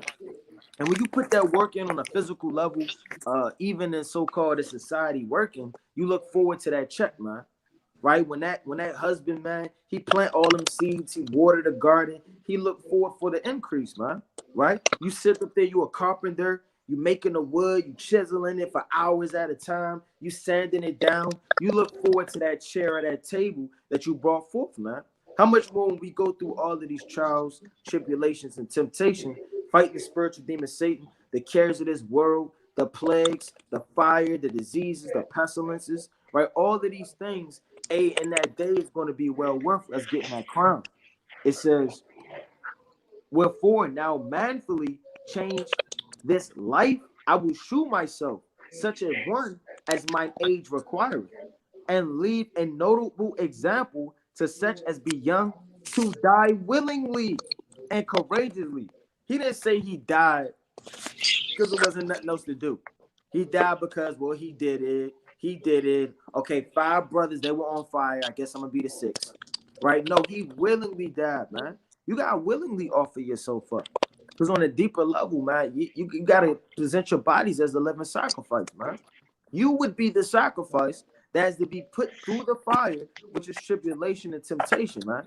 Don't physically mean you jump on a damn stick and be burned and roast, right? You have to go through these things so that you could come out. That fire is tribulation and temptation. It says, dying willingly and courageously for an honorable, Salakia, for the honorable and holy laws. And when he had said these words, immediately he went to the torment, man. So brothers and sisters not really going to die in this truth if they don't believe. It's going to all boil down to if you really believe in the Lord or not, man. Yeah, you may believe a little bit, may keep a couple commandments, but is your heart right, man? Is your heart really in this thing? Because if somebody love their kid, they're gonna die for them. But that great uncle that always smoke and he show up late, nobody cares about him, man. Right?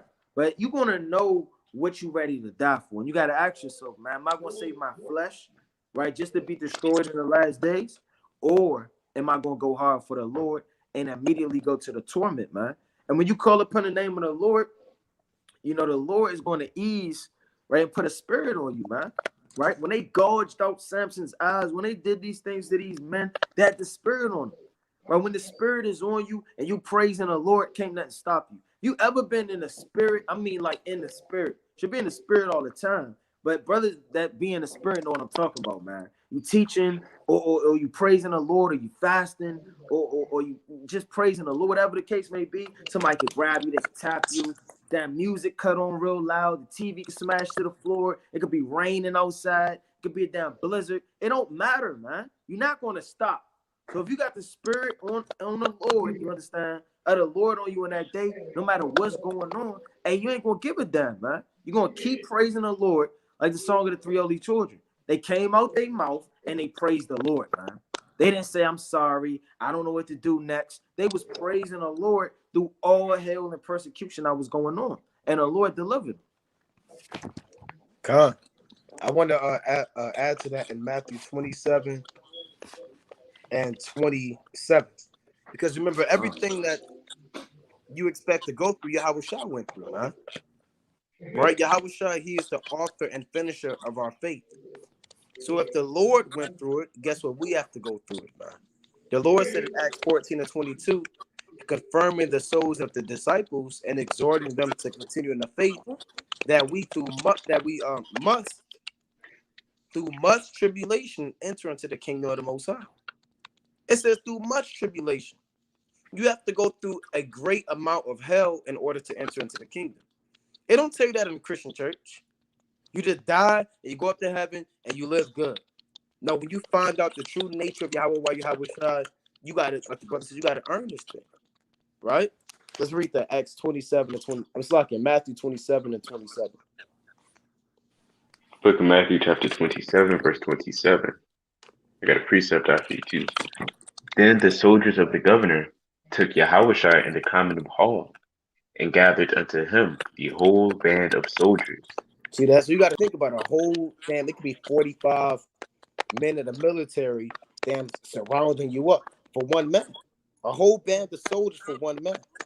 Right? Go on. You got to think about how they looked at the Lord. Read.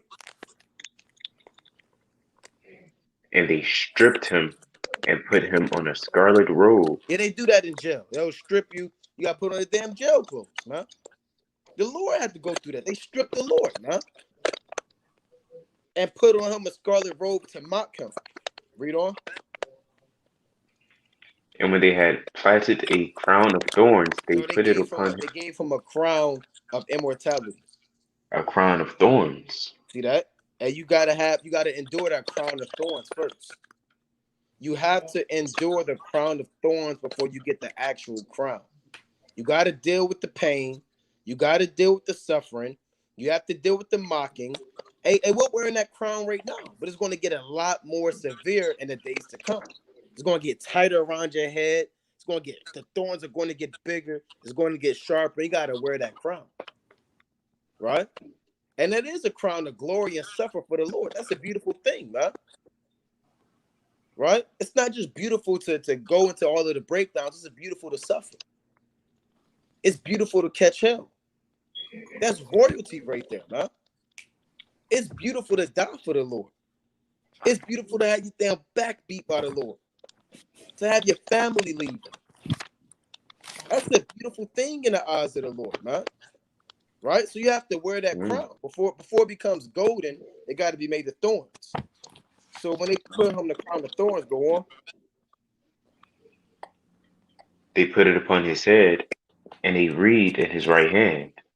And they bowed the knee before him and mocked him, saying, Hail of the King of the Jews. It's like a Hail King of the Jews. Yeah, sarcastically mocking him. Right, go on. And they spit upon him and took the reed.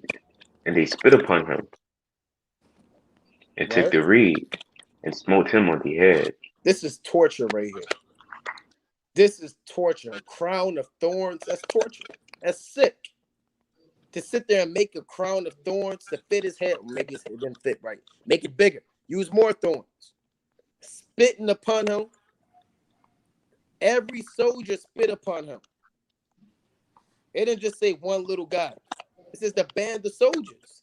They spit upon him.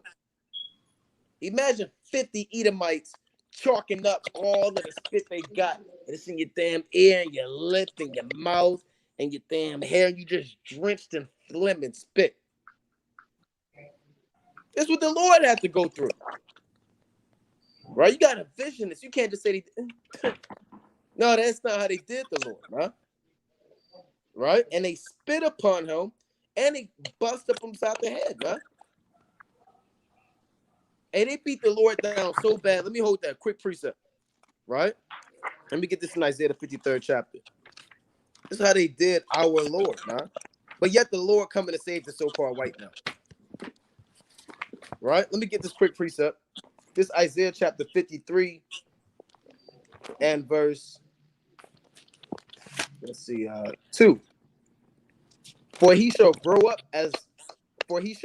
before him as a tender plant. This is dealing with the Lord Yahushua. And as a root out of a dry ground. He hath no form nor comeliness when we shall see him. There is no beauty that we should desire him. So the prophecy of the Lord's physical visage is that the Lord is not coming out to look like your favorite celebrity actor, right? When he was on the scene and when he returns, he's not going to come back looking like whoever Eve loves now, right? It says there's no comeliness to him and no beauty, right? Because he was getting beat. He had his head beat in, spit upon. And when you look up Emmett Till, man, your Lord been through that, right? It says, I want to jump down. I want to get straight to the point. Let's go to Isaiah 53 and bear with me. It's like what says his visage. I may be overreading. 52 and 14. Come on, that's what I want. The water. Isaiah 52 and 14. And many were astonished at thee. His visage was so marred more than any man, and his form more than the sons of men. The word mar means destroy. They destroyed the Lord's face more than any man, more than Emmett Till, more than your damn homeboy, more than damn anybody, man. The Lord's visage, his face, it was more marred than any man. So they beat the Lord, man. Stop thinking the Lord was just walking around and they just put him on the cross and he said, I love you, and ascended up into heaven, man. He had to deal with the tortures and torments. So if the Lord's visage was more marred than any man, our visage is going to be marred more than any man. Right?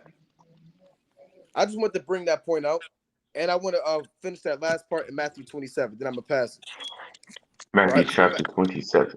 Con, you got it, King. Where we left off. 27, verse 31. And after that they had mocked him, they took the robe off from him and put his own raiment on him and led him away to crucify him. Right. And as they came out, they found a man of Cyrene, Simon by name. Him they compelled to bear his cross. Because they beat him to death so bad, he couldn't even bear the cross. And the Lord was a strong man. They tortured the man so bad and beat his back in, and Pontius Pilate scourged him, he couldn't even bear the cross. And he's the Son of the Most High. Imagine how much you got to beat the Son of God so he can't even bear the cross. You got it, King. Come. You guys, some of y'all done? Forgot. I want to go to Wisdom of Solomon, chapter 2, and I'm gonna start at 19. Right, it's Wisdom of Solomon, chapter 2 and 19. It says, I'm gonna start at 18. This whole chapter is fire, man. It's the classic, man. You can't talk about persecution or going through hell without touching on Wisdom of Solomon, the second chapter, man. It'll be going off. Right? This Wisdom of Solomon, chapter 2, right? I'm gonna start at 17. It says, let us see if his words be true. So these are the thoughts of the heathen, man, and the enemies. These are what they're going to be thinking when they're torturing you in that day, man. These are their demonic thoughts. The Lord is giving you an inside view of what they're going to be thinking. Let us see if his words be true, and let us prove what shall happen in the end of him. So they want to see if these prophecies be true. They want to see if you're really the Son of God. Are you really the Israelites? Are you really going to be saved? Is the Lord truly going to kill us, beat us down, and deliver, you understand, you, if that's what you're talking about, man?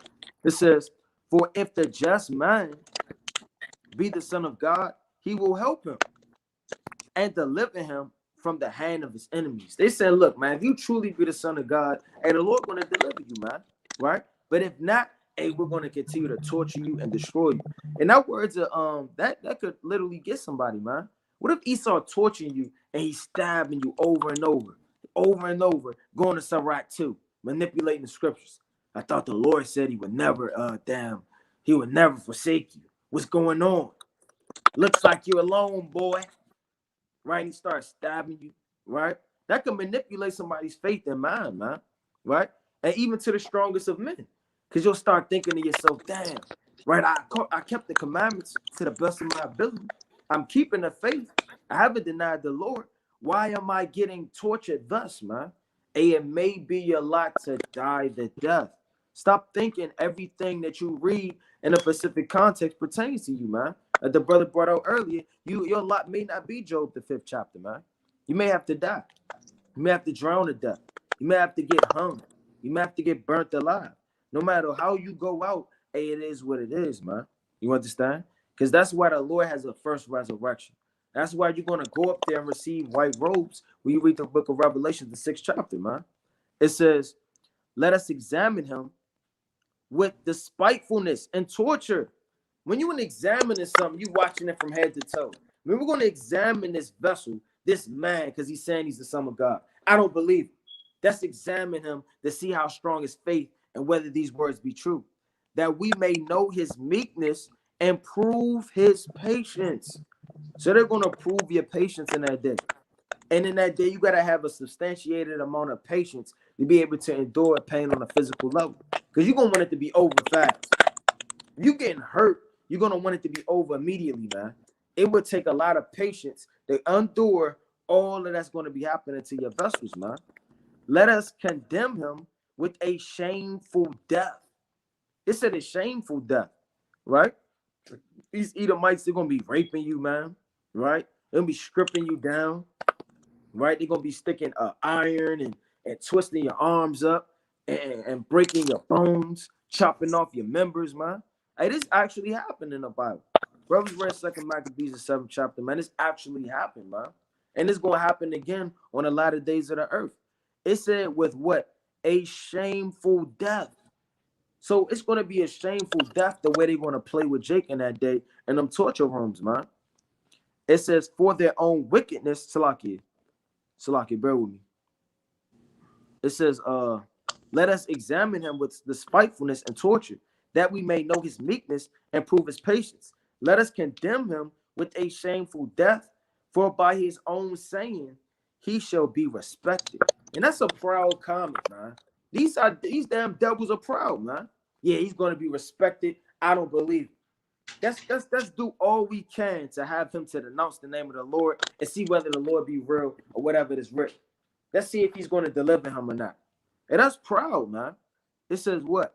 Let us condemn him with a shameful death by his own sayings. He should be respected.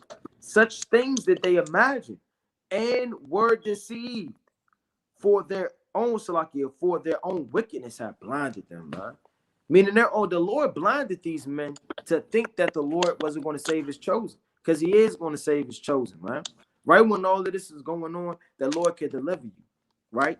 Satan, spiritual demon Satan, the so-called white man, these enemies, these plagues, these scorches, all of these things our enemies going to do to us. You know, we calling upon the name of the Lord can still deliver us. And even if he doesn't in this life, we're still going to go to the third heaven and receive our white robes. So it's nowhere to fail or to feel like the Lord forsook you, man. Because we're not going to be in these bodies anyway, man. These bodies are mortal flesh, man. Right? You're not going to be sitting up in there with joint pains and the same tattoos on your body in the kingdom, man. You're going to have a glorified body, man. It's the spirit, you understand? It's going to go to the third heaven. And the Lord's going to give white robes. Let me get that real fast. And that's what it all boils down to. Hearing the words of the Lord, man. Well done, thou good and faithful servant. Right? It's the book of Revelation, chapter 3, and verse number 5. He that overcometh, and when you read overcometh, that's all that we going into, man. All the death, persecution, the plagues, the famine. He that overcometh, the same shall be clothed in white raiment. And I will not blot out his name out of the book of life, but I will confess his name before my God and before his angels. And that's a physical thing Yahweh Shai is going to do, man. He's the mediator. He's literally right in between you to the Father, to immortality and everlasting life. He's going to confess, right, that he's believed in me and you, and you're going to get your white robe in the third heaven, man. You're going to come back with the innumerable multitude of angels resurrected and be the first ones, you understand, to immortality and everlasting life. And that's a beautiful thing to die for the Lord. It's very glorious, man. And nothing of that, you understand, if you dying or not, is anything wrong with that, man? That's glorious in the eyes of the Lord. Hey, well, the Lord said, precious in the sight of the Lord is the death of his saints. Got the precept. Go ahead, Yardan. You got it. I got precept after you. Psalm 72 and 14.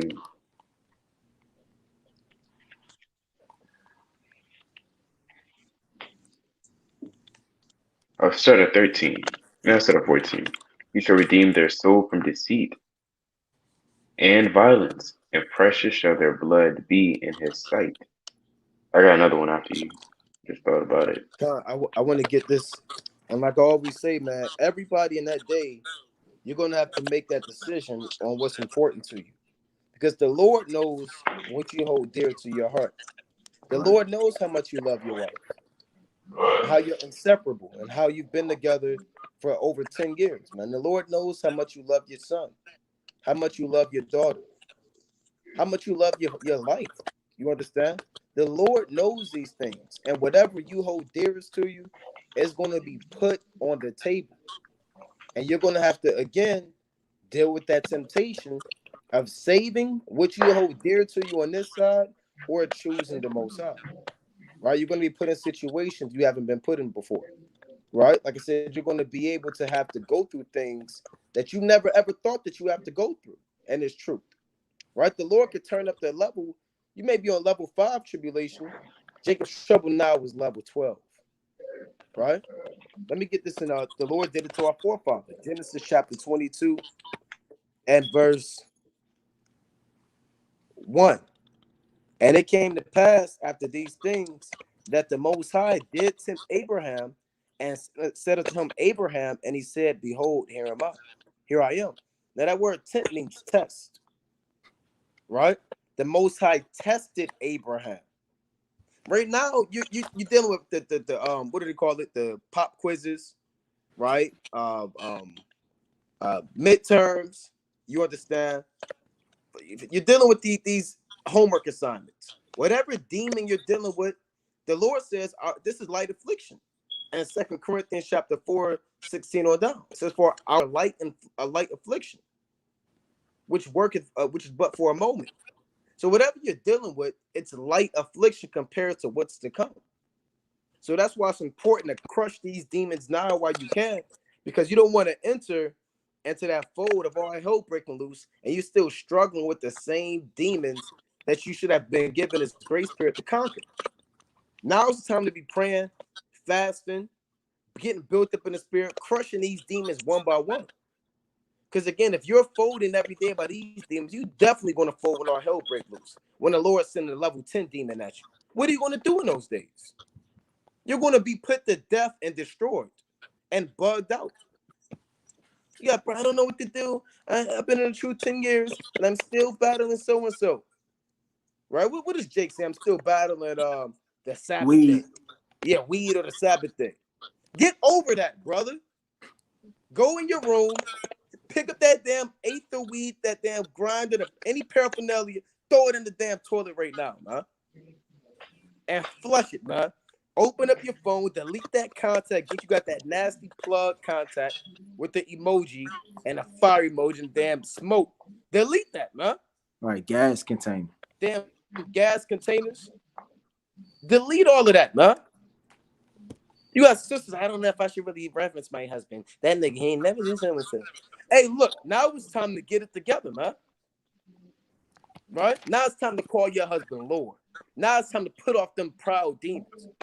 Jake, I don't want to study. Now it's time to open up these books, man. You got to fight these demons now because that level 10 demon is coming your way. And the Lord has a special battlefield just for you.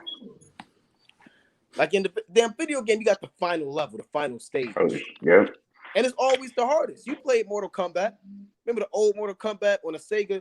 And you got to go up the mountain. They show you going up the mountain. And it started easy. You fighting the weak guys like damn, I don't know, Jax and all them guys. Johnny Cage. Yeah, Johnny Cage. Then you get up to the damn top. Now you fighting Shang Tsung, Shao Kahn, Goro. Yeah, Goro. You fighting them. Now you know, okay, I gotta be able to. Now you gotta know the buttons by now. You gotta know the combinations by now. If you don't know them damn combinations by that time, you're gonna get defeated, man. You gotta know all of the tricks and all of the trades, because by the time you get the damn Goro, it's over. So that's the spiritual context of what's going on right now, right? But I want to read this real quick. Because remember, Abraham got tested before. The Lord told Abraham to get up and leave your land, man. That was the first test. He passed that easy, right? Then he told him, look, you're going to have a son in your old age, right? He passed that. This is one of Abraham's final tests, man. It says, offer up. Let's read that in verse 2. Genesis 22:2. And he said, take now thy son, thine only son, Isaac, whom thou lovest. Kind of tapping into his emotions too. He didn't have to say that, but he said it anyway, right? Whom thou lovest, and get thee into the land of Moriah, which is really where Jerusalem is near, and offer him there for a burnt offering upon one of the mountains which I will tell thee of. See that? He said, offer up your son for a burnt offering. A lot of brothers, he wouldn't do that, man. Right? Why? Why do I have to do that? I'm gonna just fast on it. A lot of I'm gonna go on a fast. Did Abraham go on a fast? Did he sit there? He didn't seek counsel. Yeah, he didn't seek. Hey, he just did. Hey, yeah, the Lord told me to do. You think I should do it? Nah, that was a demon, brother. That was just the demon trying to get you out the spirit. Why don't you just go on a fast? A lot of brothers, you'll counsel a man to destruction. Right? This verse 3. And Abraham rose up early in the morning and saddled his ass and took 2 of his young men with him and Isaac his son and clave the wood for the burnt offering and rose up and went into the place of which the Most High told him. So he made haste. He rose up early in the morning. He wasn't, I don't know if I should do this. He made haste to get it done. Then on the 3rd day, Abraham lifted up his eyes and saw the place afar off. Now you got to think about it too. This is a 3-day journey. And the Lord set that up like that so you can think about it, right? Are you going to turn back, right? You're on a 2nd day. You're not there. You can always go back. You can always turn around. You don't really have to do this. You shouldn't do this. Maybe it's not the Most High. Maybe you got a lot of thoughts in your mind on a 3-day journey ready to sacrifice your son. The Lord didn't say just do it right next to you. Get up and build an altar and just do it right there. No, this is a test. You got to think about every damn detail of this test. Right? Reading on 3 more verses.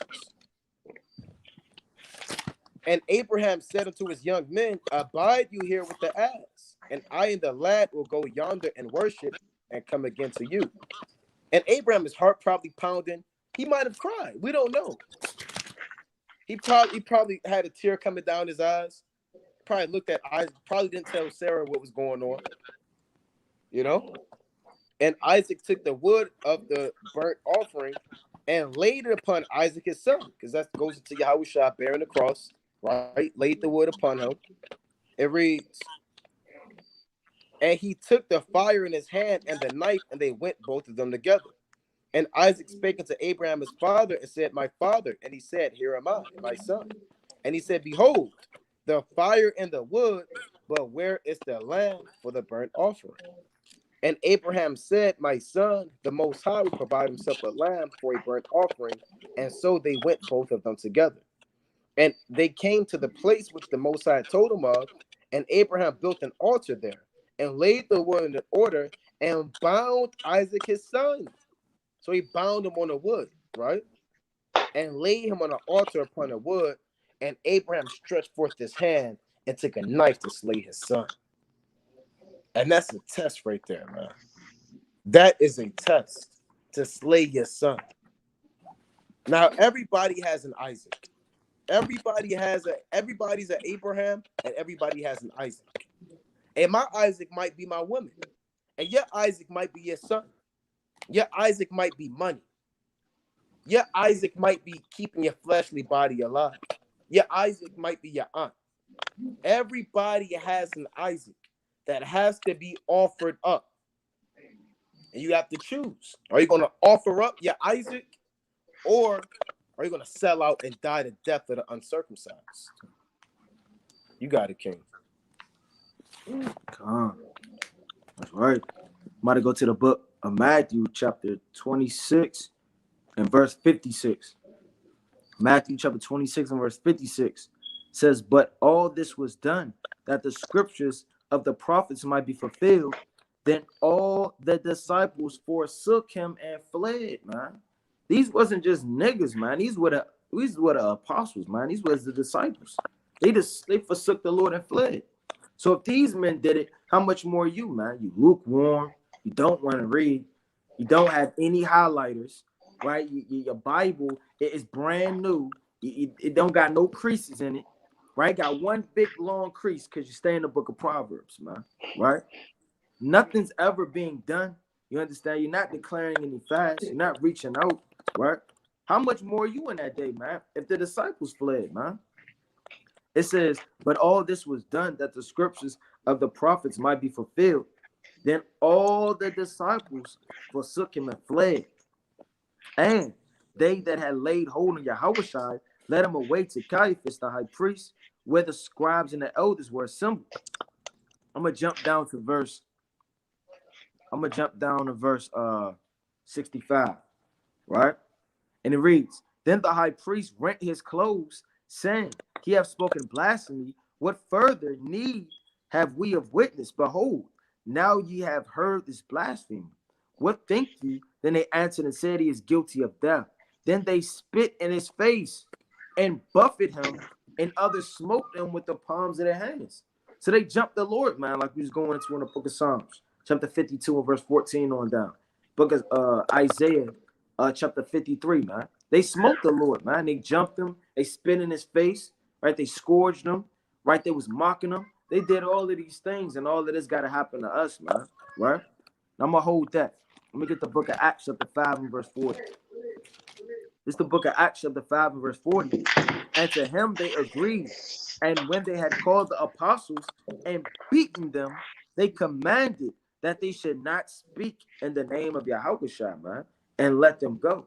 So they'll beat you down and command you not to speak in that name. Why are they going to do that? Why are they going to command you not to speak in the name of Yahushua? Because they know his power in that, man.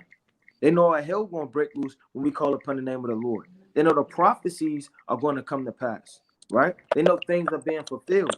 And it's power in that name, man. It's not power in any of these other names. In that day, you calling on Yahushui, you calling on Yahui, you calling on Yoshua, you calling on Yeshua, you calling on these different names, and the Lord not going to answer, man. You understand? It says what? They commanded that they should not speak in the name of Yahushua and let them go. And they departed from the presence of the council, rejoicing. So they wasn't mad. They wasn't like, we gotta rethink this thing, man. I mean, we got city in the uproar. We're getting beat, right? Then people chasing us. We might have to get into another line of business. They didn't say that, man. They said they went away rejoicing that they were counted worthy to suffer shame for his name. And that's a glory and honor, man, and a crown unto you. And you can't see your crown. It's not like you're going through all these tribulations. You look in the mirror, okay, I'm almost there. Okay, I got my white Right. garment. It's only up here. I got this much more to go. You don't see it all, man. You get it all in the last days, man. When the Lord give it to you. It says, and daily in the temple and in every house, they cease not to teach and preach Yahushua. So as soon as they got beat, what they do? They didn't say I'm gonna go in hiding for 55 days. They didn't say I'll come back out in 9 months when things cool down. You got the brothers like, okay, things kind of getting hot. I'm gonna come back out when things cool down. Right? Things ain't never gonna cool down. They only gonna get more and more on fire because the damn light is already kindled. The fire is already kindled. That's in the Bible, man. It said, and daily in the temple and in every house, they cease not to teach and preach Yahushua, man. So immediately when Peter got locked up, when he got out, he taught, man. The apostles, they got beat, they got scourged. Immediately after, they went to go do the work, man. Immediately, no matter what's going on, they was ready to die for the Lord, man. But I got another precept. Let me go to the book of First Peter, right? Now you guys stay in these epistles too, man. It's the book, right, of First Peter chapter 4 and verse 12. Beloved, think it not strange concerning the fiery trial, which is the trial. Because some people think it's strange, man. Why am I catching so much hell? Why am I going through this? I never knew it was going to be like that. I watched the breakdown, and they never said they was going to pluck every tooth out of my damn mouth, man. Don't think it's strange concerning all of the fiery trials, the spiritual demon Satan, right? And you may fall asleep in Jacob's trouble and dream terrors every night, man. Terrors of you getting destroyed every night. May not be able to sleep for 2 days straight. Sleep 1 day, awake for 2 days. Hey, Satan gonna plague your mind, man. He may tell you, whisper things. You may see things, right? Oh, hell may be breaking loose. Your mind starts to be double-minded, and now you start to cave in mentally and spiritually. It says, as though some strange thing happened unto you. So the Lord said, look, man, don't think you going through something somebody else ain't go through. Our forefathers, they went through hell, man. Don't think you the only one right now that can't pay their damn rent, man. Stop thinking you the only one that got jumped, or you the only one that got locked up, man. Right? Because it's going to happen to you, it happen to somebody else. And it's going to happen to somebody else, man. It says, but rejoice. They go that word rejoice again. As soon as the apostles, they got beat, they rejoice. Hey, James said glory in temptation, man. Right? It says, but rejoice in so much as ye are partakers of Yahweh's suffering. So you got to think of torture as in your partaking and Yahweh's suffering. Didn't in the law, in the book of Job, it said they appointed a time to mourn with his friends. Now, they didn't lose any cattle. They didn't lose their family, but they was with their friend to mourn. If we really love Yahweh going to follow in all his steps, we have to fulfill the things that he already set before us, man. So we're going to have to be a part of his suffering. He loved us. He died for us. And we love the Lord. We're going to die for him. That's a just balance. How can it be an unjust balance? The Lord died for you, but you're not about to die for him. That's not a just balance, man.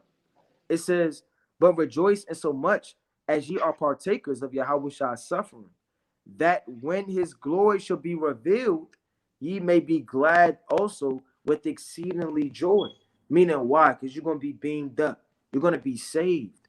You're going to finally reap all of everything we've ever read, and we're going to see it eye to eye. Precept. This is Wisdom of Solomon, chapter 3, verse 1.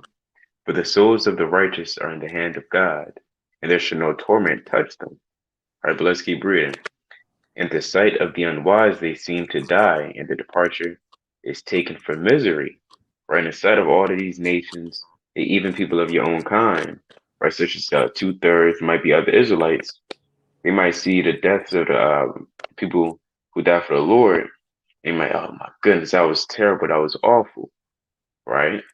But verse 3 says, and they're going from us to be utter destruction, but they are in peace. Ultimately, we're going to be at peace at the end of the day. Lord willing, we go through it for the name of the Lord if he allows it to go that way. at the end, we'll be at peace. If you die in the name of the Lord, your spirit's going to be at peace in a spiritual world. In the spiritual world, there's not going to be more torments. There's not going to be another hidden mystery level that you don't know about. Hey, that's it. You got it. Verse 4. For though they be punished in the sight of men, yet is their hope full of immortality. They didn't say their hope is full of misery and doubt. 8. For though they be punished in the sight of men, yet their hope full of immortality. The brothers brought out a large number of precepts about our forefathers having their hope full of immortality. Right? They sang in the prisons. They called upon the name of the Lord. Verse 5. And having been a little chastised, they shall be greatly rewarded, for God proved them and found them worthy for himself. Right? They sacrificed themselves. Right? They made their body a living sacrifice. Right? They gave up their Isaac. Verse 6. As gold in the furnace hath he tried them and received them as a burnt offering. So for Jake to say, well, brother made a good point the other week, the sacrifices are done away with, but we still sacrificing. Right? Our body has to be a living sacrifice. Verse 7. And in the time of their visitation, they shall shine and run to and fro like sparks among the stubble. They shall judge the nations and have dominion over the people, and their Lord shall reign forever. Hey, and this is a mighty verse. This is a whole mighty chapter, because this gives comfort and hope, insight what's going to happen should you ever give up your life for the Lord. Yeah, you might get chastised a little, and yeah, it's going to be bad. It might seem bad in the eyes of men, hey, as I'm sure it was seeing Stephen get stoned. I'm sure a lot of Israelites probably fell out the truth, stopped believing. Hey, it might seem bad in the eyes of men, but what? His hope was full of immortality, and now he's at peace, and he has that crown because he gave up his life for the Lord.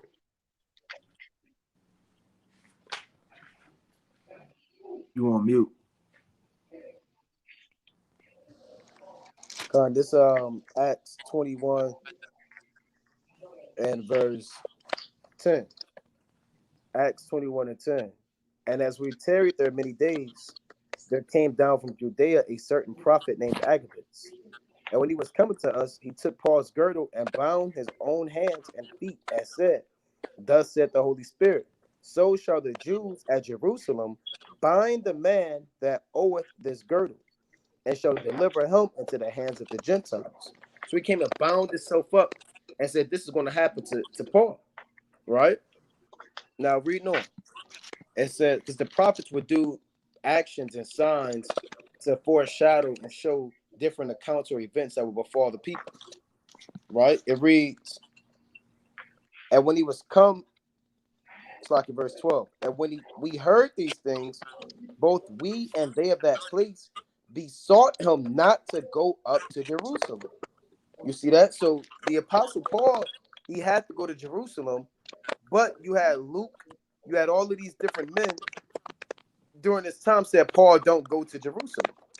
Just like during the time of the Yahushua, when Matthew told the apostle Peter told Yahushua, look, you don't have to go to Jerusalem and be killed for the nation of Israel. And he said, get thee behind me, Satan. Right, reading on. Same thing happened to the apostle Paul. Then Paul answered, what mean ye to weep and break mine heart? For I am ready not to be bound only, but also to die at Jerusalem for the name of the Lord. And when he would not be persuaded, we ceased saying, the will of Yahweh by Hashem shall be done. And after those days, we took up our carriages and went to Jerusalem.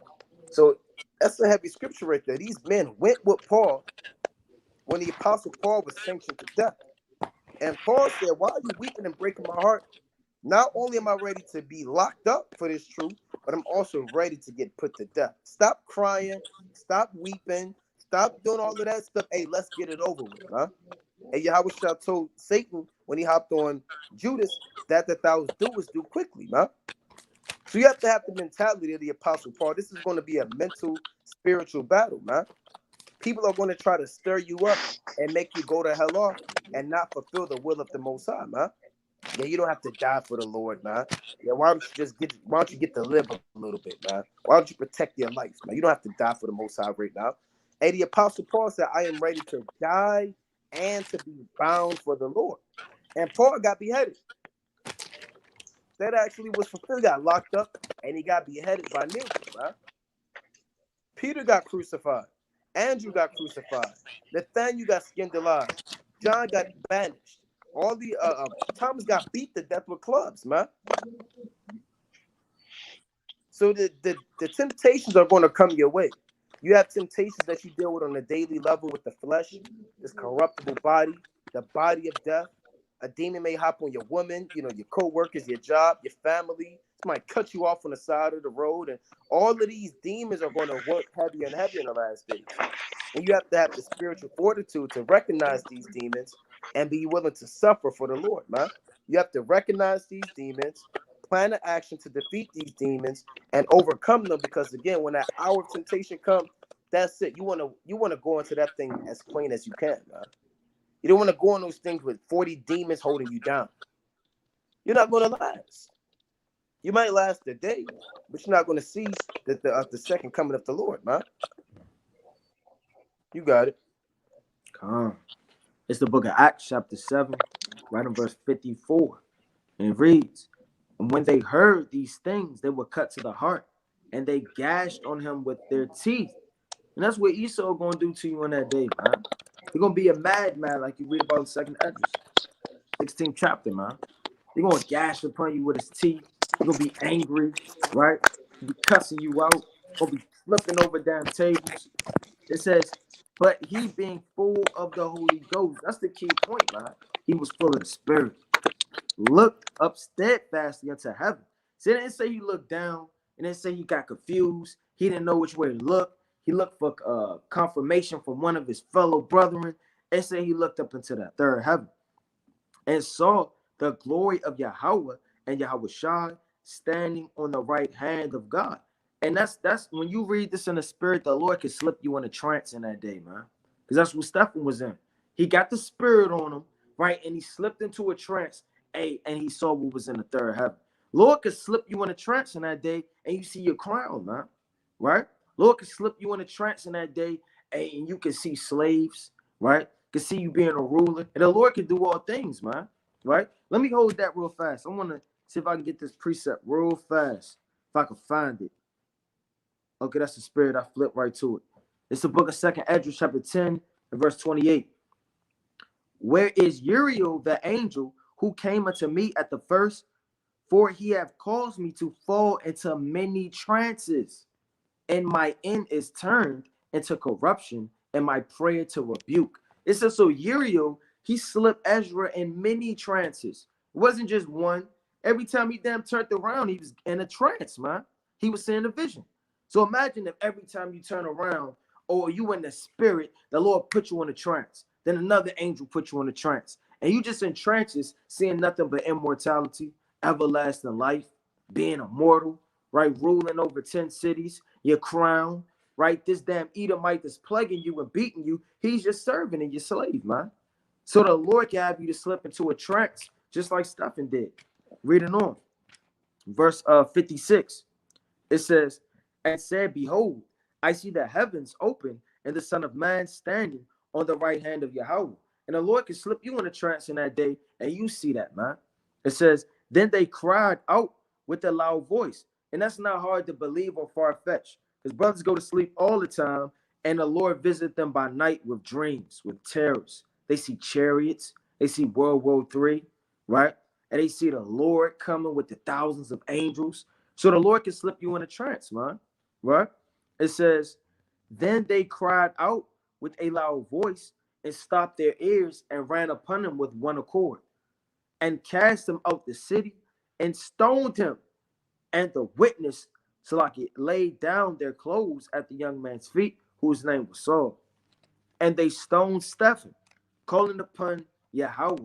So while he was getting put to death, he was calling upon the name of the Lord, man, and saying, Lord, Yahweh Shai, receive my spirit.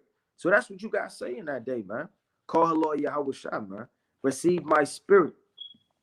And he knelt down and cried with a loud voice, Lord, lay not this sin to their charge. And when he had said this, he fell asleep. And he fell asleep because he never died to death. He's going to be resurrected again. You understand? He's going to come back and bear witness. He is the chosen, man. Right? That's why he fell asleep. He didn't die to death. And in that day, hey, you got to call upon the name of the Lord, man.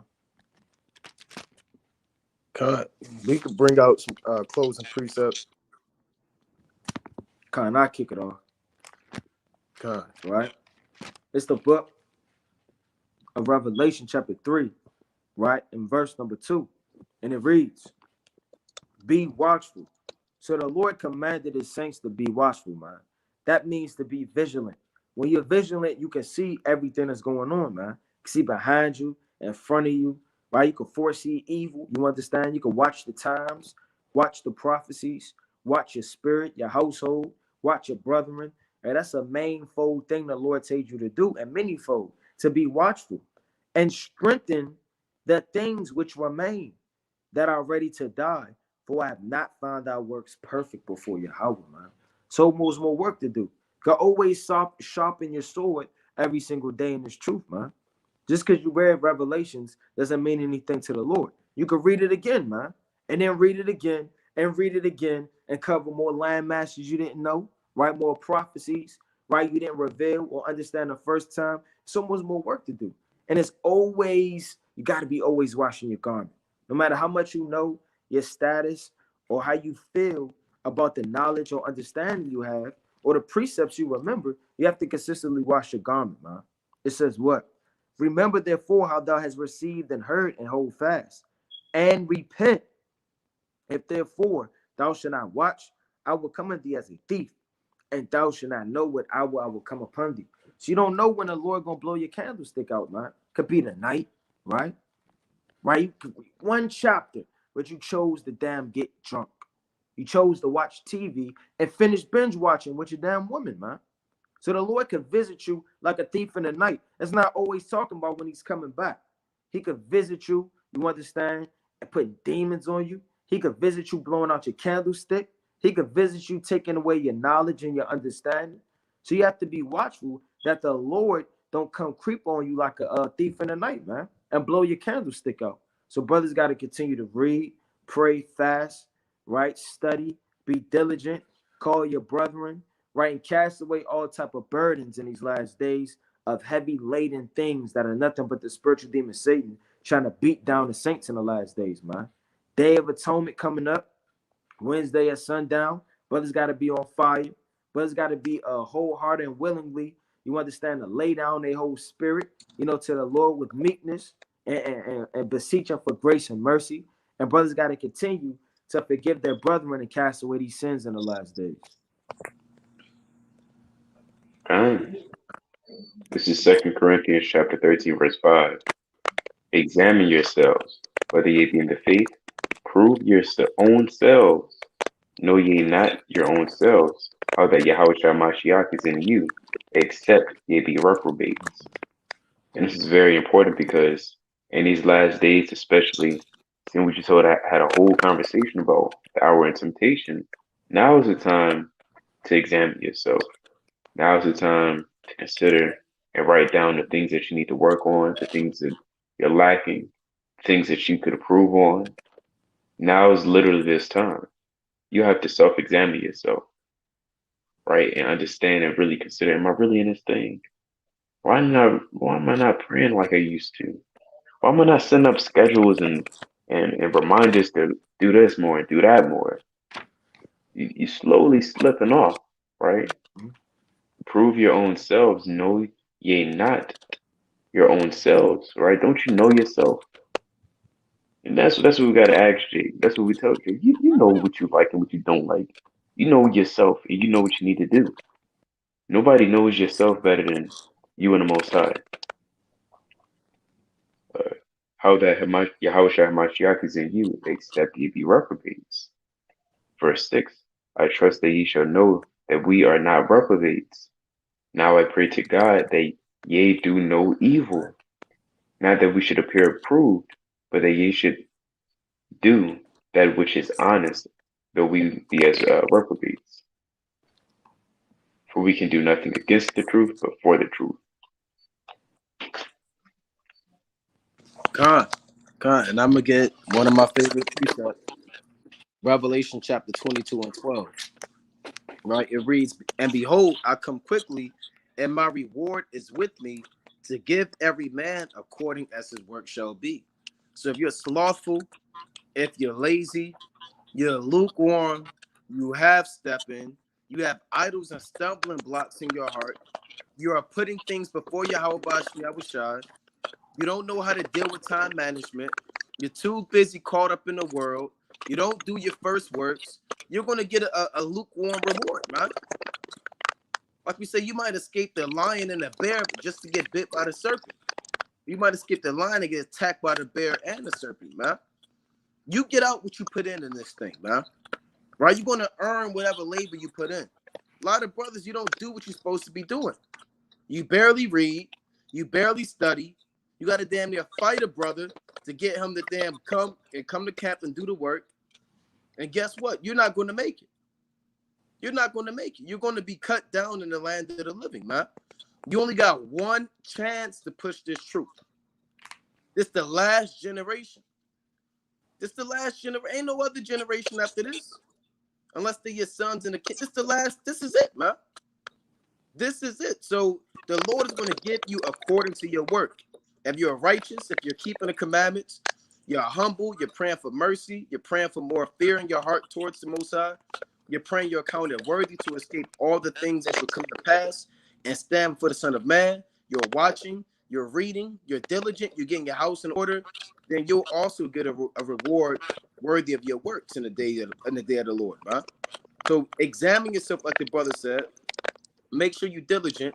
And this Wednesday at sundown, we'll be doing a marathon class, right? Most High willing for the Day of Atonement, right? Most High willing, we'll start at around 8:30, and we'll do a marathon class.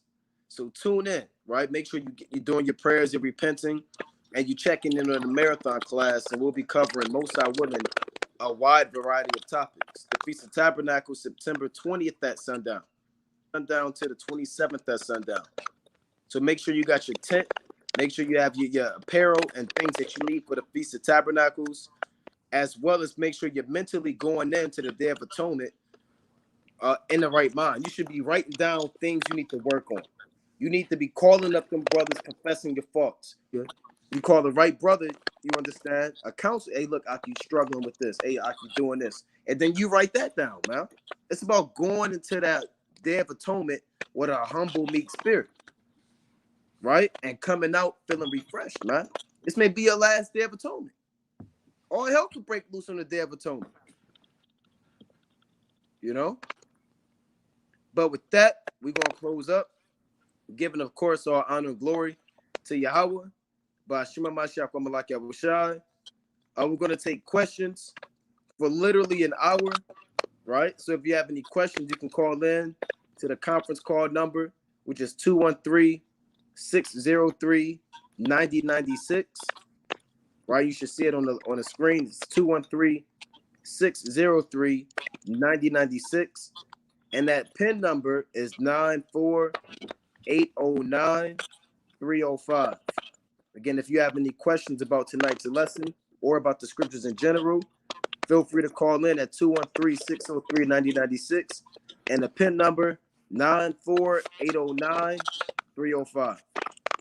That, Brother Naquam. Brother Yardan. Brother Ryan. Right? Another Monday Night Fire. Most I when you was edified. Kwam Yashala. Shalom.